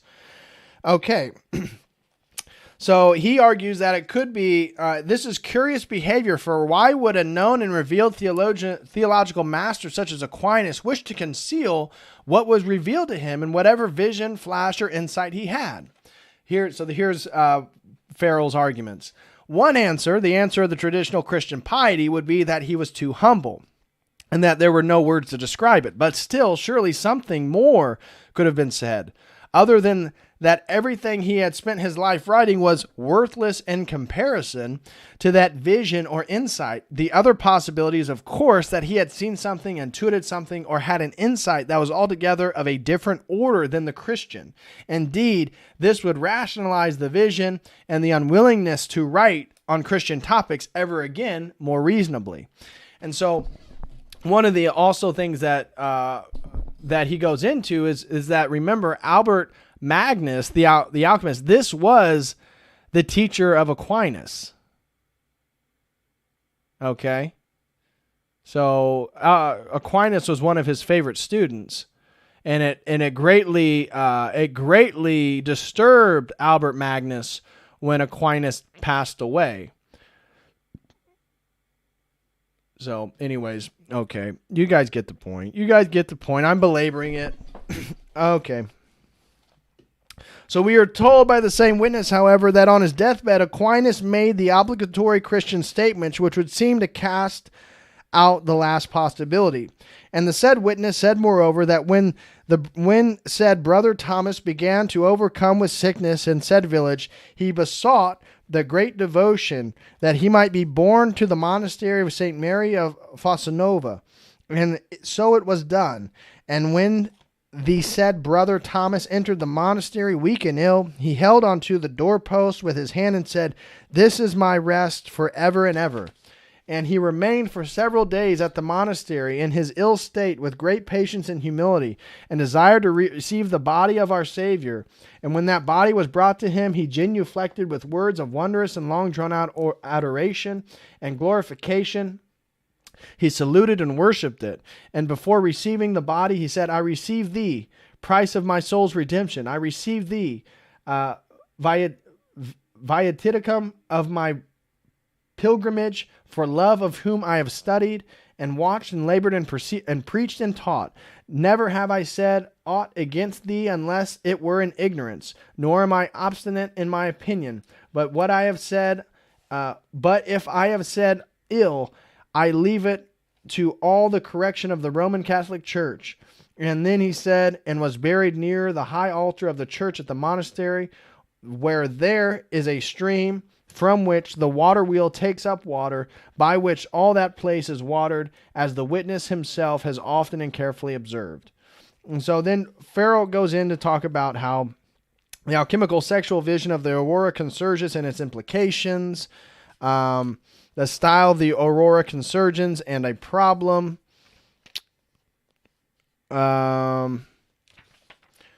So he says, the text itself mentions one key person which increases the likelihood of Aquinas' authorship somewhat, and that is the towering figure of Albert Magnus, Thomas's mentor and master in theology, and a well-known alchemist who had formed such a strong bond with his pupil and disciple that when he later died, it was reported that Albert felt and knew that Thomas had passed away telepathically, quote, as often happens in the case of an intense relationship with mutual projection, unquote. Okay. The seventh parable in the alchemical sexual androgyny of God in the Aurora Consurgens. So the author of the Aurora, who no doubt was familiar with the church's interpretation of the Song of Solomon, employs the sun for the greater glorification of his conjunction. As in the biblical version, the speakers alternate, and in the transition from one to the other is sometimes not at all clear, as if the two figures were actually speaking directly out of a non-differentiated state. So he's pointing out this androgyny.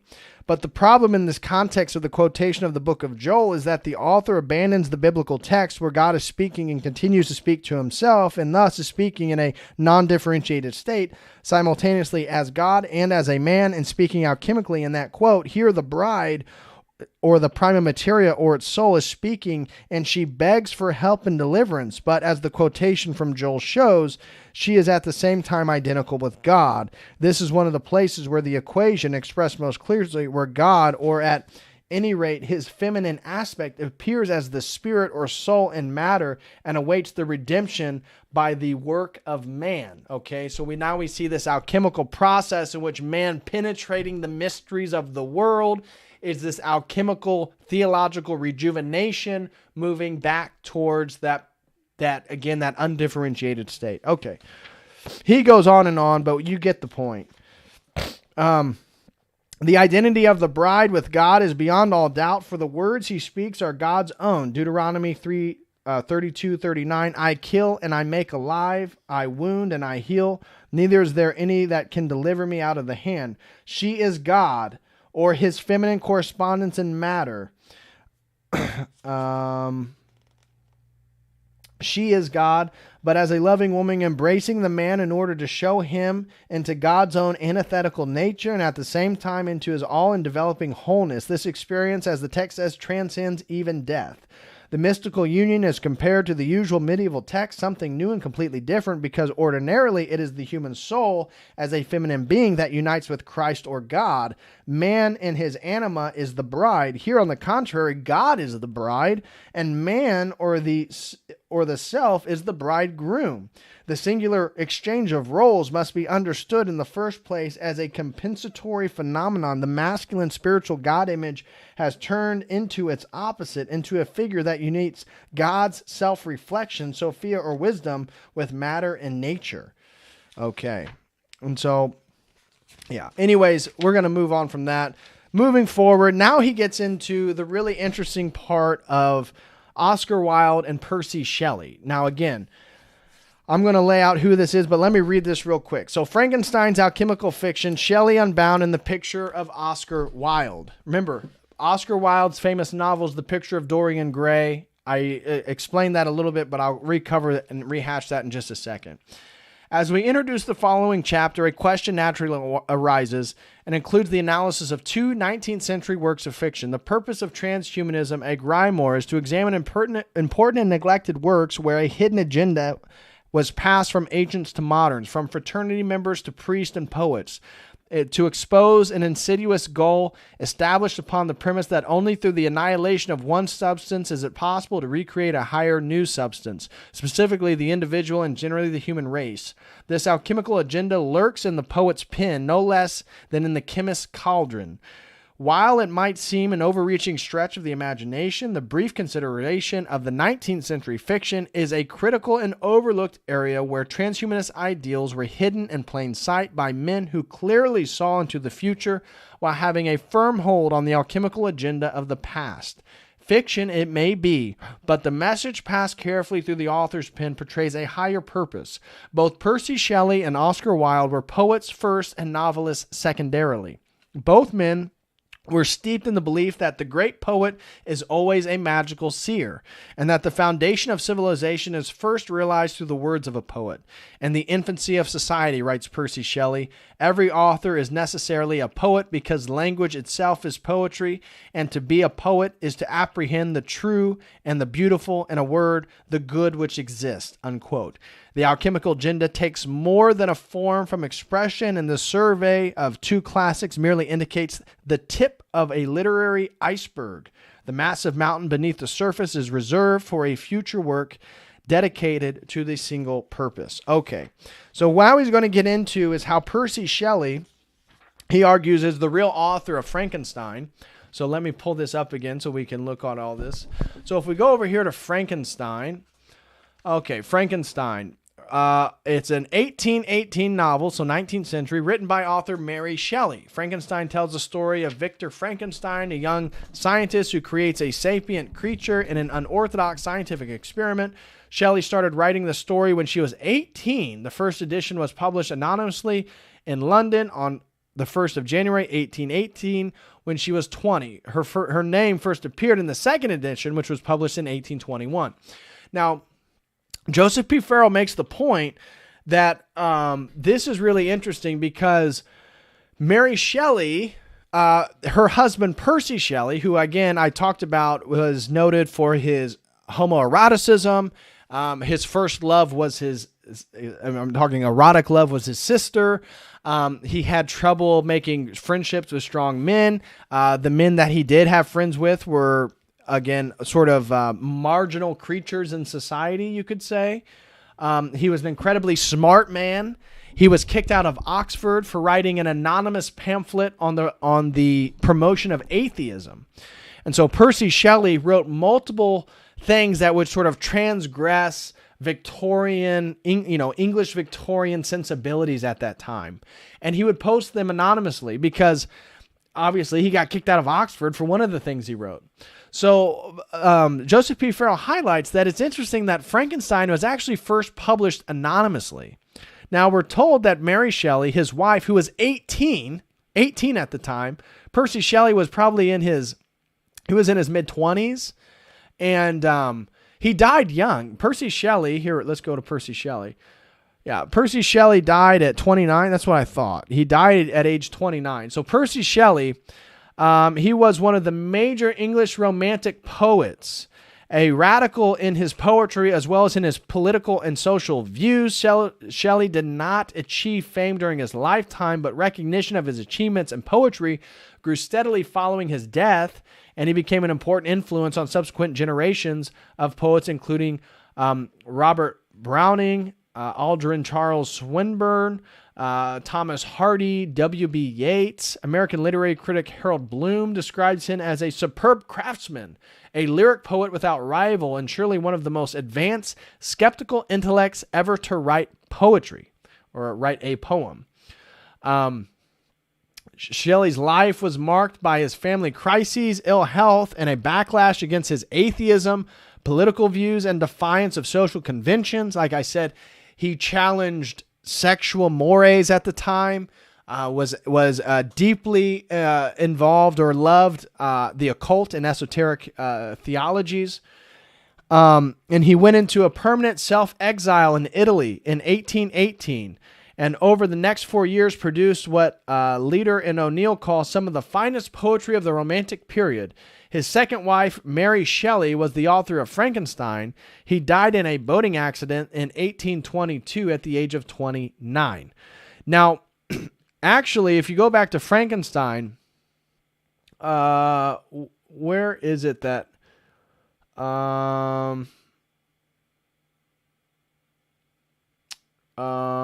let's see. Publication. Let me find Lord Byron. There we go. Here we go. In 1816, Mary, Percy, and Lord Byron had a competition to see who could write the best horror story or ghost story. And Joseph P. Farrell goes over this. Now, we're supposed to believe that Frankenstein, which is actually deeply has, as he points out, homoerotic elements. is embedded with occult and esoteric symbolism, has this whole idea of a man creating life without the use of a woman. Percy Shelley talks about, he was known to be a swinger, and so it's believed that Mary Shelley actually had children that is believed to have been Lord Byron's. Let's see if, in the summer of... and Claire took a trip to Claire's lover, Lord Byron, in Geneva. During the visit, Byron suggested that he, Mary, and Percy Shelley and physician John Polidori have a competition to write the best ghost story. Historians suggest that an affair occurred too, even that the father of one of Shelley's children may have been Lord Byron. Mary was just 18 years old when she won the contest for the creation of Frankenstein. Now, Mary Shelley, her mother died during birth, so she only grew up with her father. Did that affect her in certain ways? Was she more open to strange experiences, and that's why she married the very eccentric man Percy Shelley? And therefore, what Joseph P. Farrell argues, and this is actually, I agree with him, he makes a pretty strong case where I think it makes sense. Mary Shelley was not noted as an author at all. And so we're told that she just, in this, really the swingers event in Geneva, they just came up with, let's write stories, the best ghost stories. And she just happens to come up with Frankenstein, or rather, more likely, Percy Shelley was writing a majority of it, or was dictating Mary what to write. And that's why when it was first published anonymously. And therefore, then on the second publication, what was it, in 1822? That's when then Mary Shelley puts her name to it. And so, like he says, Frankenstein was a masterfully crafted novel whose message was more relevant today than it was when first published in 1818. With it, advances in science, particularly in genetics, Shelley's novel takes on a contemporary of frighteningly greater relevance. Though fictional, Frankenstein must be reapproached with a clear understanding of Shelley's scholarly and fascinating treatment of alchemy. We're talking about Percy Shelley, not Mary Shelley. Percy Shelley was into all this stuff before, and he wrote poems about alchemy and the occult. And theoretical science, which he covertly weaved into the threads of his own social ideals and personal experiences. Again, he was a devout atheist, and he hated traditional marriage. He hated traditional society. And this is also something we'll find with Oscar Wilde, who is also an open homosexual. And so Frankenstein, an early 19th century epistolatory masterpiece of fiction, may looked upon today as a 21st century work of nonfiction. In it, Shelley has clearly pointed out the possibility for a new civilization, the final civilization. In words of the tormented creator of his monster, Victor Frankenstein exclaims, "I shuddered to think that the future ages might curse me as their pest, whose selfishness had not hesitated to buy its own peace at the price perhaps of the existence of a whole human race. A race of devils would be propagated upon the earth, from whose form the mind man shrunk." Indeed, Shelley was fully aware of the potential for evil as well as progress rising to the surface as science was gaining an authoritative voice against religion. Overturning, again, he is an atheist, overturning social structures, particularly the Christian religion, might well have been his hope weaved into the pages of his story, Frankenstein. Victor Frankenstein represents a Shelleyan idealism for human advancement, and an advancement quite impossible if intellectually enslaved to Christian theology. Radical independence, even if ethically unorthodox, was to Shelley a means towards unity of universal oneness. Such seemingly contradictory or opposing forces drove the creative genius of Shelley's work and likewise created a push-pull effect in his relationships with men and women. To understand Frankenstein is to enter into a complex spider web with delicate strands of ethics and philosophy nearly invisible to the naked eye, attaching one idea to the next, all leading back to the creator of the web, its author, Percy Shelley. And that's what he's arguing. And so, so he says, is it possible that this young girl at the age of 18 wrote Frankenstein? Let me grab this cough drop. Yes.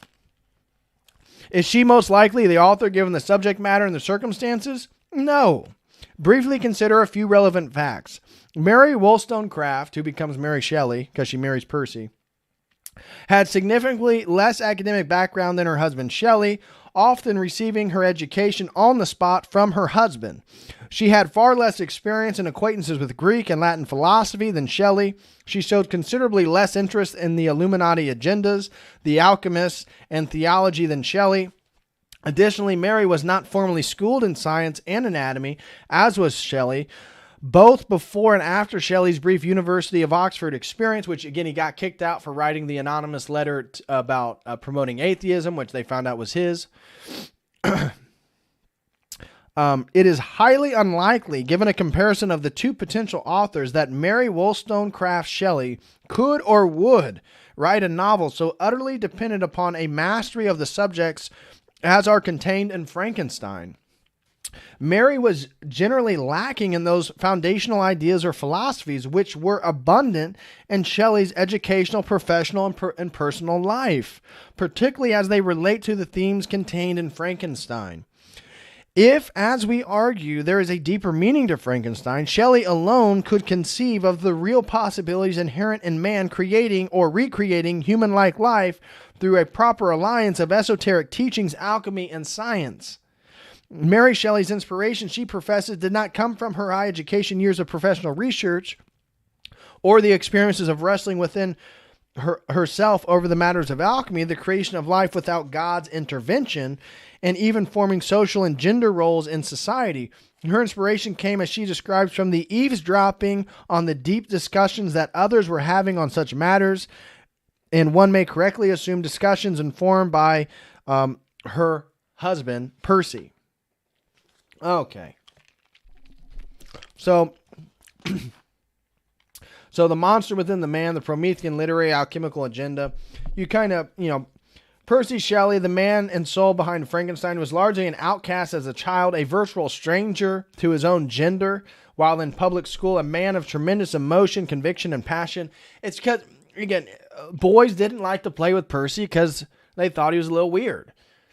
As he grew up, he got into, bisexual stuff, swinging stuff, doing orgies, stuff like that. Rightfully so.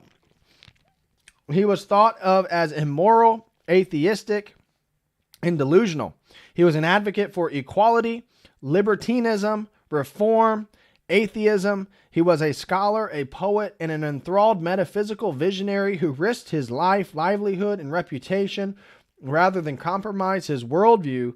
John Addington Symonds writes of Shelley that, quote, his genius by stretch of fancy might be compared to one of those double stars that dart blue and red lights of light, for it was governed by two luminaries, poetry and metaphysics. Shelley's childhood foreshadows the very story that would become a horror classic.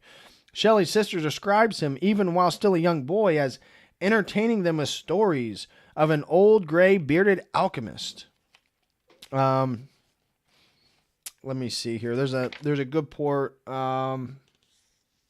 Okay, so take careful notes of the name Agrippa, Paracelsus, and Magnus. Each man a revolutionary in his field. Remember all these alchemists that I already showed you earlier. Oh, David Franco Jr. throws in a super chat. He says, I kind of wonder what this overthrow of Christianity could be, particularly for the West. It seems to me what has been gradually overthrown is not Christendom, but Western Protestant Christianity. Yeah, it's not orthodoxy. It's not orthodoxy. It's this internal dialectical tension between presuppositions of the Western world and the Gnostic sentiments that were competing with Christianity during that early period of self-apotheotic journeying. So empowering oneself through various means. Could be magic, could be knowledge, could be ritual, all these different things. And so this seems like this tension then is that the West, people have been trying to be liberated from the confines of Christian morality because bedded within their own presuppositions is that the utopia and the unity of pure oneness and divine simplicity is going to come by the antinomianism, right? Again, it's antinomianism. and we're going to get this explicitly when we look at Oscar Wilde, antinomianism is any view which rejects the laws or legalism and argues against moral, religious, and social norms. Okay.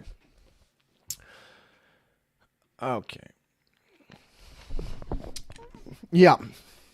Okay, so anyways, he was influenced by all them.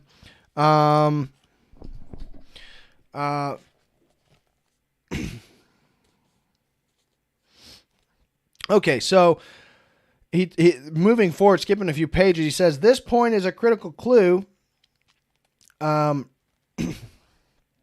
to the alchemically oriented agenda behind Shelley's novel. While it is no secret that Shelley, we're talking about Percy Shelley, not Mary, Percy Shelley's views regarding marriage were fundamentally radical, adopting a philosophy of free love, open marriages, and that Shelley even experimented with it in both his marriages. The real scandal was his deepest struggle personally to make sense of and find his ideal soulmate, the androgynous being most like himself, a concept he derived from reading Plato.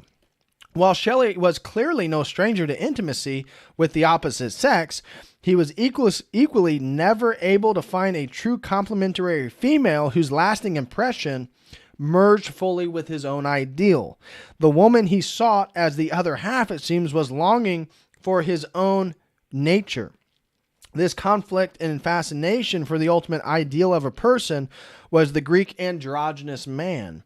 It is not surprising, therefore, that some of Shelley's most inspiring and lasting relationships were all with men like himself, often men whose sexuality was, by 18th century as well as modern standards, socially unacceptable, deviant, and in his own times punishable by death for certain behaviors, homosexuality. Clearly, Shelley found that such men were the most likely to tolerate him, the androgynous and erratic poet. Shelley, the man, his relationships and his visions were based on the ancient... One second. Were based on the ancient and is a glimpse of the Eden he would have on earth. But the world he lived in viewed his ideals as deviant and monstrous. That's why he hated Christianity, because it prevented him from his bisexual sexual utopia. Okay. Moving forward, we beat that horse dead. So anyways, Joseph P. Farrell talks about Frankenstein and why he believes Percy Shelley is the actual author. Now we can get into Oscar Wilde and The Picture of Dorian Gray. For those of you who haven't read The Picture of Dorian Gray, what it's about. Now, who's Oscar Wilde? You guys probably have heard of. I don't know if you guys know of. So here's Oscar Wilde. He was a Mason. He was also an Irish poet and playwright. After writing different forms throughout the 1880s, he became one of the most popular playwrights in London in the early 1890s. He is best remembered for his epigrams and plays, his novel, The Picture of Dorian Gray, and the circumstances of his criminal conviction for gross indecency for consensual homosexual acts. One of his first celebrity trials, imprisonment, and early death from meningitis at the age of 46. So what do we see with these guys? They're always gay. They're always gay. Anyways, Oscar Wilde wrote a really interesting book, though. I'm not here to criticize his artistic ability. So Oscar Wilde wrote this book called The Picture of Dorian Gray. And what is it about? Is Dorian Gray sells his soul in exchange. So there's a picture of him, and he wants to stay youthful and live forever so he can engage in all his sinful pleasures. And so what does he do? He sells his soul, and he realizes that he is actually staying the same age. He's no longer aging. And so Dorian Gray then goes and participates in all the degeneracy you can expect. So any transgression of a Christian morality, every sin you can imagine, even murder, he engages in. And what happens is, as throughout the story, throughout the book, when he goes and looks at the painting, remember, exchange the soul. So instead of having to die, he gets to live forever like the painting. But now the painting is aging. And so every time he commits a sin, every time he commits one of these atrocious acts, the painting becomes more monstrous. The picture becomes more hideous. It becomes more bastardized. It's terrible to look at. And when he shows people, they're horrified to look at it. And the only way they can know that it was his is the signature in the bottom. And so anyways, eventually the story goes on where, Dorian Gray wants to live his life righteously. But what does he realize? When he goes and looks back at the pictures become worse because he realized he doesn't really want to live righteously.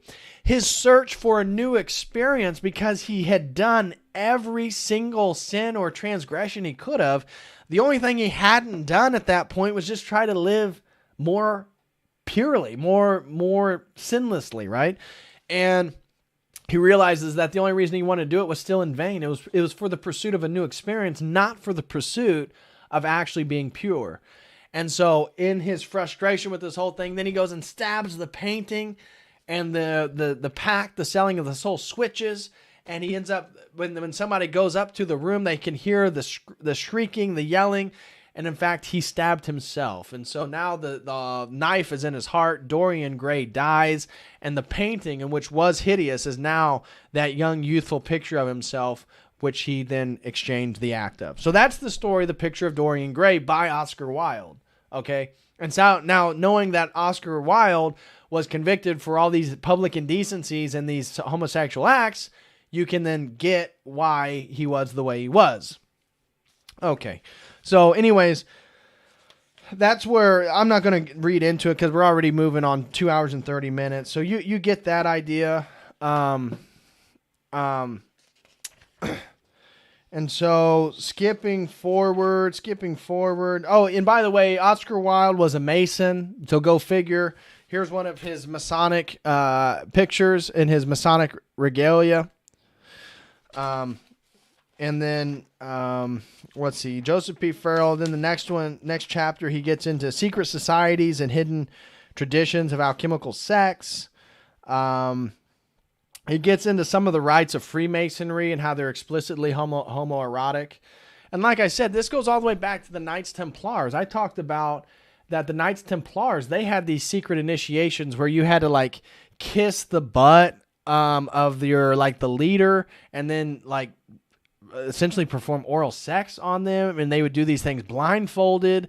Again, now you can think the Skull of Bones. You can think of some of these male fraternities, these secret societies. Why is it all these secret societies have these homoerotic procedures or rituals? And Joseph P. Farrell, which I would also agree with Joseph P. Farrell, is that this is part of their theology of moving back to this undifferentiated pure unity. David Franco Jr. throws in another super chat for $4.99 and says, wasn't Oscar Wilde that dude that started a sausage factory? There's a song... Oh, yeah, Oscar Mayer Wiener. He wanted to. I'm sure he would have liked to do that. Maybe Oscar Myers was inspired by Oscar Wilde. I don't know, but great point. Hilarious super chat by David Franco Jr. He says, wasn't Oscar Wilde that dude that started a sausage factory? There's a song about it. Oh my gosh. That's hilarious. That is hilarious. Okay.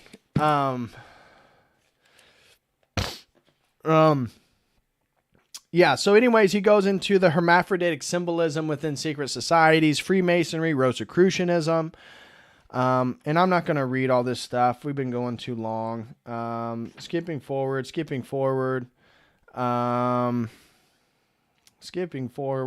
he gets into the Rosicrucians.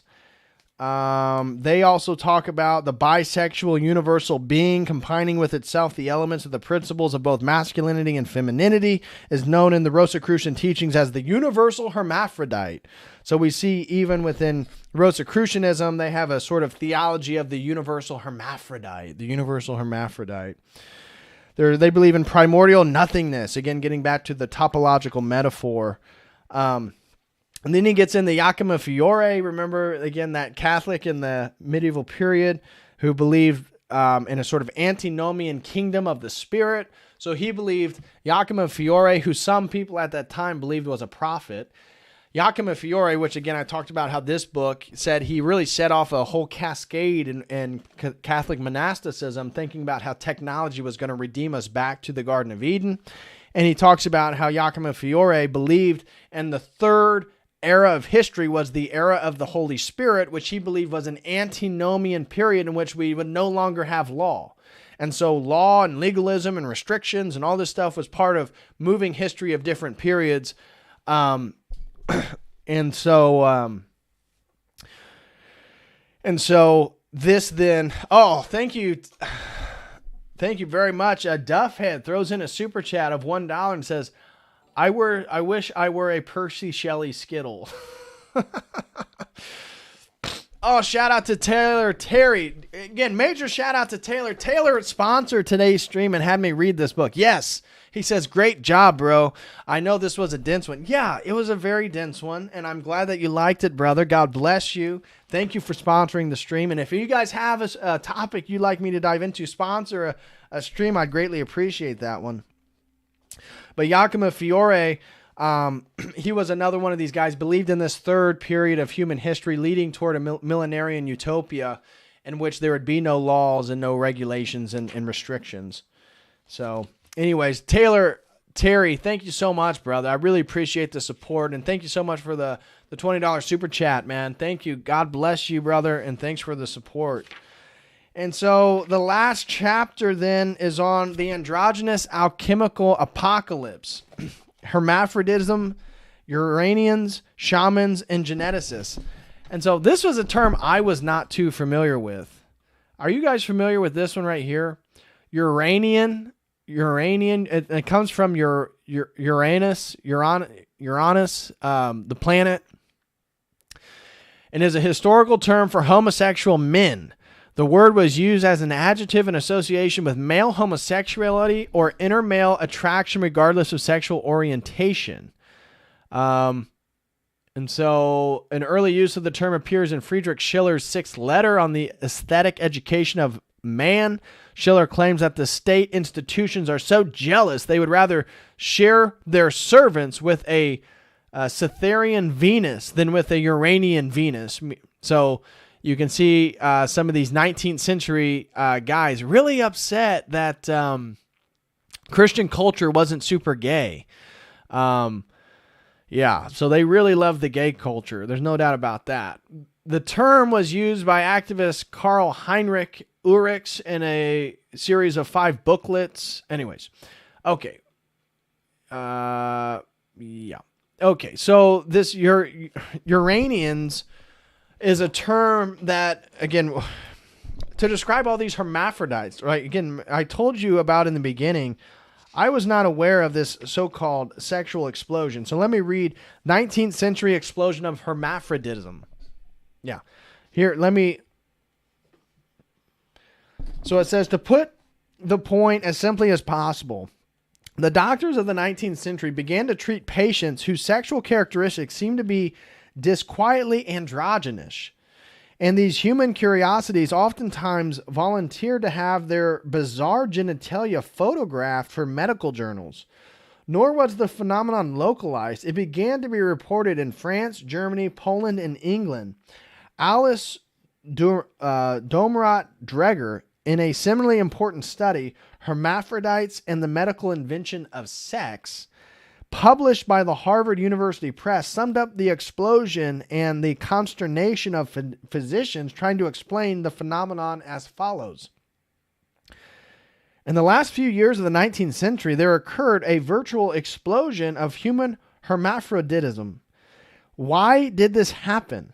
Some people have suggested to me that it could be a significant increase in industrial pollution, could have contributed to the apparent rise in numbers of cases of hermaphroditism, but it is very hard to know what, if any, significant material environmental changes might have been given impetus to the rise. Instead, I think it's reasonable to credit the steady rise to other sorts of important social changes. The occurrence of the phenomenon had medical professionals progressively refining their criteria for sexual classifications an enterprise that grew increasingly uncertain, for indeed, the more confusing and abundant cases of doubtful sex became, the more certain and constructive concepts of true hermaphrodism grew. Medical men triumphantly reconstructed and constricted the true hermaphrodite, even while perhaps because they witnessed and were forced to confess serious doubts about sex. In other words, the more medical taxonomy tried to force individuals into natural categories of male and female, the more the phenomenon of hermaphrodism actually grew as ambiguous cases that fell between the cracks of the criteria increased by dint of the criteria themselves. Okay, now, I'm not here to make a claim about any of this stuff, but, okay, so apparently, were they just now looking for it? Was medical science just now aware of it? I don't know. Could it have been pollution? That seems probable. Some people believe that it was a sort of a spiritual reality, and we're going to get to Edward Carpenter. Okay, so there was a particular doctor. Let me come back here, and we're going to find the same old thing. Edward Carpenter, an English utopian socialist, poet, philosopher, anthologist, and an early activist of gay rights. Well, what do you know? Edward Carpenter was also gay. And a prison reform while advocating vegetarianism and taking a stance against vivisection, which is just like surgery where you expose like human organs or mammalian organs. As a philosopher, he was particularly noted for the publication of Civilization and Its Cause and Cure. Here he describes civilization as a form of disease through which human societies pass. So what do we see? He's an early advocate of sexual liberation. We see the same thing with these guys. Often homosexual, believe in utopia, socialist. Again, he promoted gay rights, promoted vegetarianism. Yeah, transgenderism, transgender to transhuman. It goes together, bro. I have right over here the ultimate transhumanist handbook. It's called the Transhumanist Reader. And they are explicit as hell in that thing to talk about how gay rights, LGBTQ, transgenderism, all this stuff is part of the H plus movement, humanity plus movement, which transhumanism has sort of redefined itself in the last 15 years or so. And they call themselves now the H plus movement. So you're humanity plus some, because if you're just human, you're, but if you're human plus, you're transhuman. We always see the same stuff, dude. And look, this was his partner. These were two gay men that lived their lives together in England. Oh my gosh. It's the same crap every single time. So Edward Carpenter, the Uranian Darwinian guess. And so, he wrote openly about Platonic philosophy and the role of homosexual love, and more importantly, for our purposes, the metaphor of androgyny within it, as a basis to challenge the persecution of homosexuals. It takes only a glance at the title of Simon's chief work, The Problem of Greek Ethics, being an inquiry into the phenomenon of sexual inversion, addressed especially to medical psychologists and jurists, to see that the 19th century explosion, a social revolution, had begun in earnest, for when it published in 1908, the famous trial of Oscar Wilde was still a living memory. But the leading luminary of this movement was the philosopher Edward Carpenter.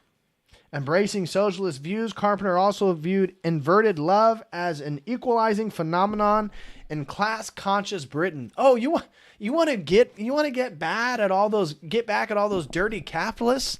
Sleep with your boyfriend. But there was a much deeper philosophical component to Carpenter and to his advocacy of Uranian, again, hermaphrodism acceptance. One can, when reading Carpenter, find astonishing citations, often back to authors such as the Neoplatonic philosopher Plotinus, all the way to American poet Walt Whitman. In his controversial book, The Intermediate Sex, a study of transitional types of men and women, Carpenter cites approvingly the observation of the French Uranian Dejoux. We form, he says, a peculiar aristocracy. Now he's talking about these hermaphrodites. We form a peculiar aristocracy of modest spirits, of good and refined habit, and in many masculine circles are the representatives of the higher mental and artistic element. In us, dreamers and enthusiasts, lies the continual counterpoise to the sheer masculine portion of society, inclining, as it always does, to mere restless greed of gain and material sensual pleasures. So all those heterosexual men, all they care about is gain and material pleasures. But we hermaphrodites, we gay men, we are the aristocrats. Yikes. Carpenter argued not a choice, but something inherent to the individual experiencing. The feeling is, as said, so deeply rooted and twined with the mental and emotional life that the person concerned has difficulty imagining himself affected otherwise than he is. And to him, at least, his love appears healthy and natural, and indeed a necessary part of his individuality. Wow. Okay. So then he goes on. He makes the philosophical argument that they have their own neurology, and then Joseph P. Farrell kind of confirms about different brain scans of homosexual men and stuff like that.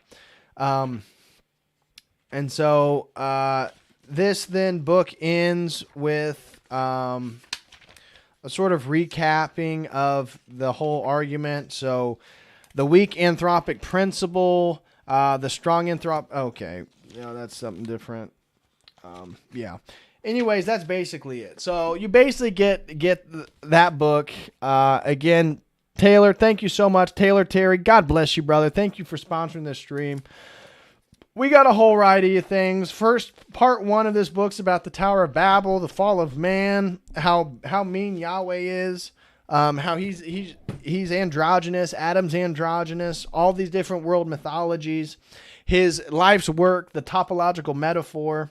Then it gets into section 2, which is more about alchemy, the homunculi, Rockefeller Foundation, gene editing, GMOs, seeds, Ray Kurzweil, magic, DARPA, gene editing, all that type of stuff, super soldiers. And then it gets into part 3, which is about alchemical sexuality, where it gets into Aquinas and the Aurora Consurgens, Percy Shelley, Oscar Wilde, the Epipsychidion, which is actually a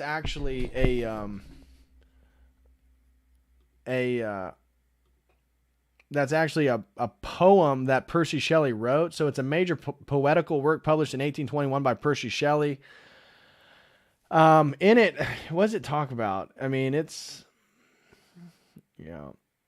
it's his ideal love. Again, and he challenges like contemporary forms of marriage and stuff like that. Basically another poem, advocating antinomian aspects of sexuality, sex without rules or regulations. And so, Amptown, I love that emoji. Too many wizard words to even count. Anyways, guys, that's going to do this stream. God bless you all. Thank you all so much for being here and supporting. I want to give a special shout out to a couple new members we have. And that is Tommy Jones and Raymond Cannon. God bless both of you. Raymond Cannon and Tommy Jones, thank you guys so much for becoming part of the COTEL crew. God bless you guys. Special shout out to the mods. Shout out to Theoria Zone. Shout out to Rachel Wilson. Shout out to Evan. Shout out to all the super chatters. And so I want to go through the super chatters again. Shout out to Dr. Vagisil. Shout out to Duffhead.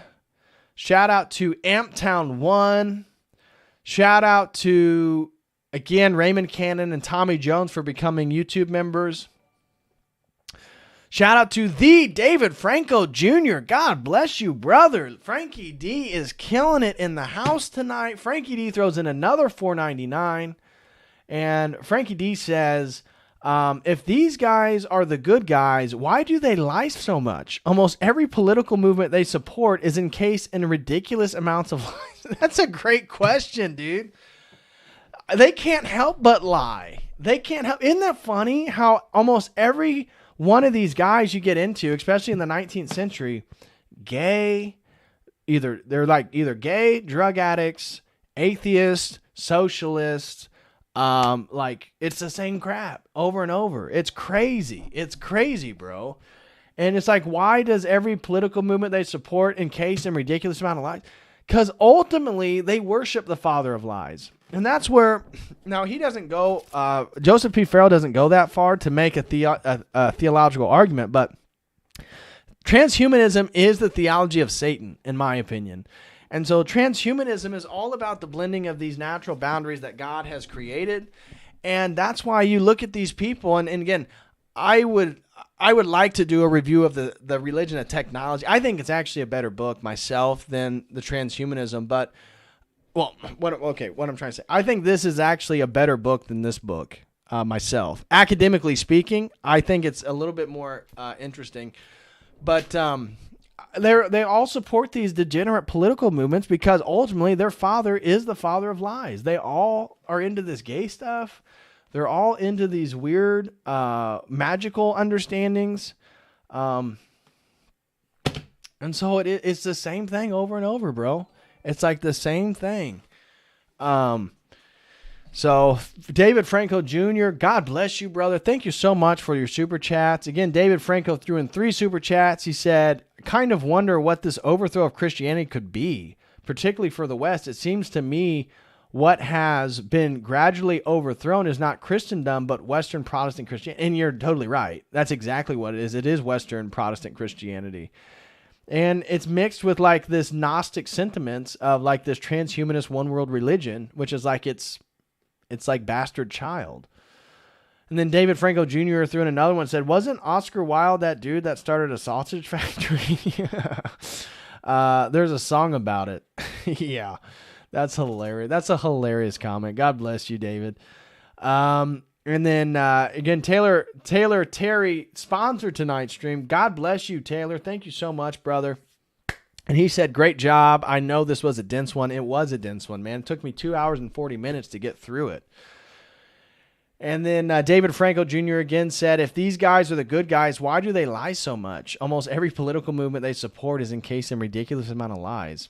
Oh, and then our good buddy Genghis Khan. Shout out to Genghis Khan. The Khan throws in $9.99. God bless you, Genghis Khan. I truly appreciate it, brother. You are the man. Thank you so much. Again, major shout out to everybody who's become a YouTube member. And also, last super chat, it looks like, comes from Duffhead and throws in $3 and says, these guys, the opposite of the good guys. That is no joke. They are absolutely the opposite of the good guys. No joke about that. Duffhead, thank you so much for your support tonight, brother. I truly do appreciate that as well. And guys, with that being said, that's going to do it. Shout out to all the super chatters. Shout out to everybody who's here. Please smash that like. And guys, I will be back Thursday night with Father Deacon Dr. Ananias to do the good, the bad, and the ugly of Aristotle. And I will see you then. As always, until then, God bless.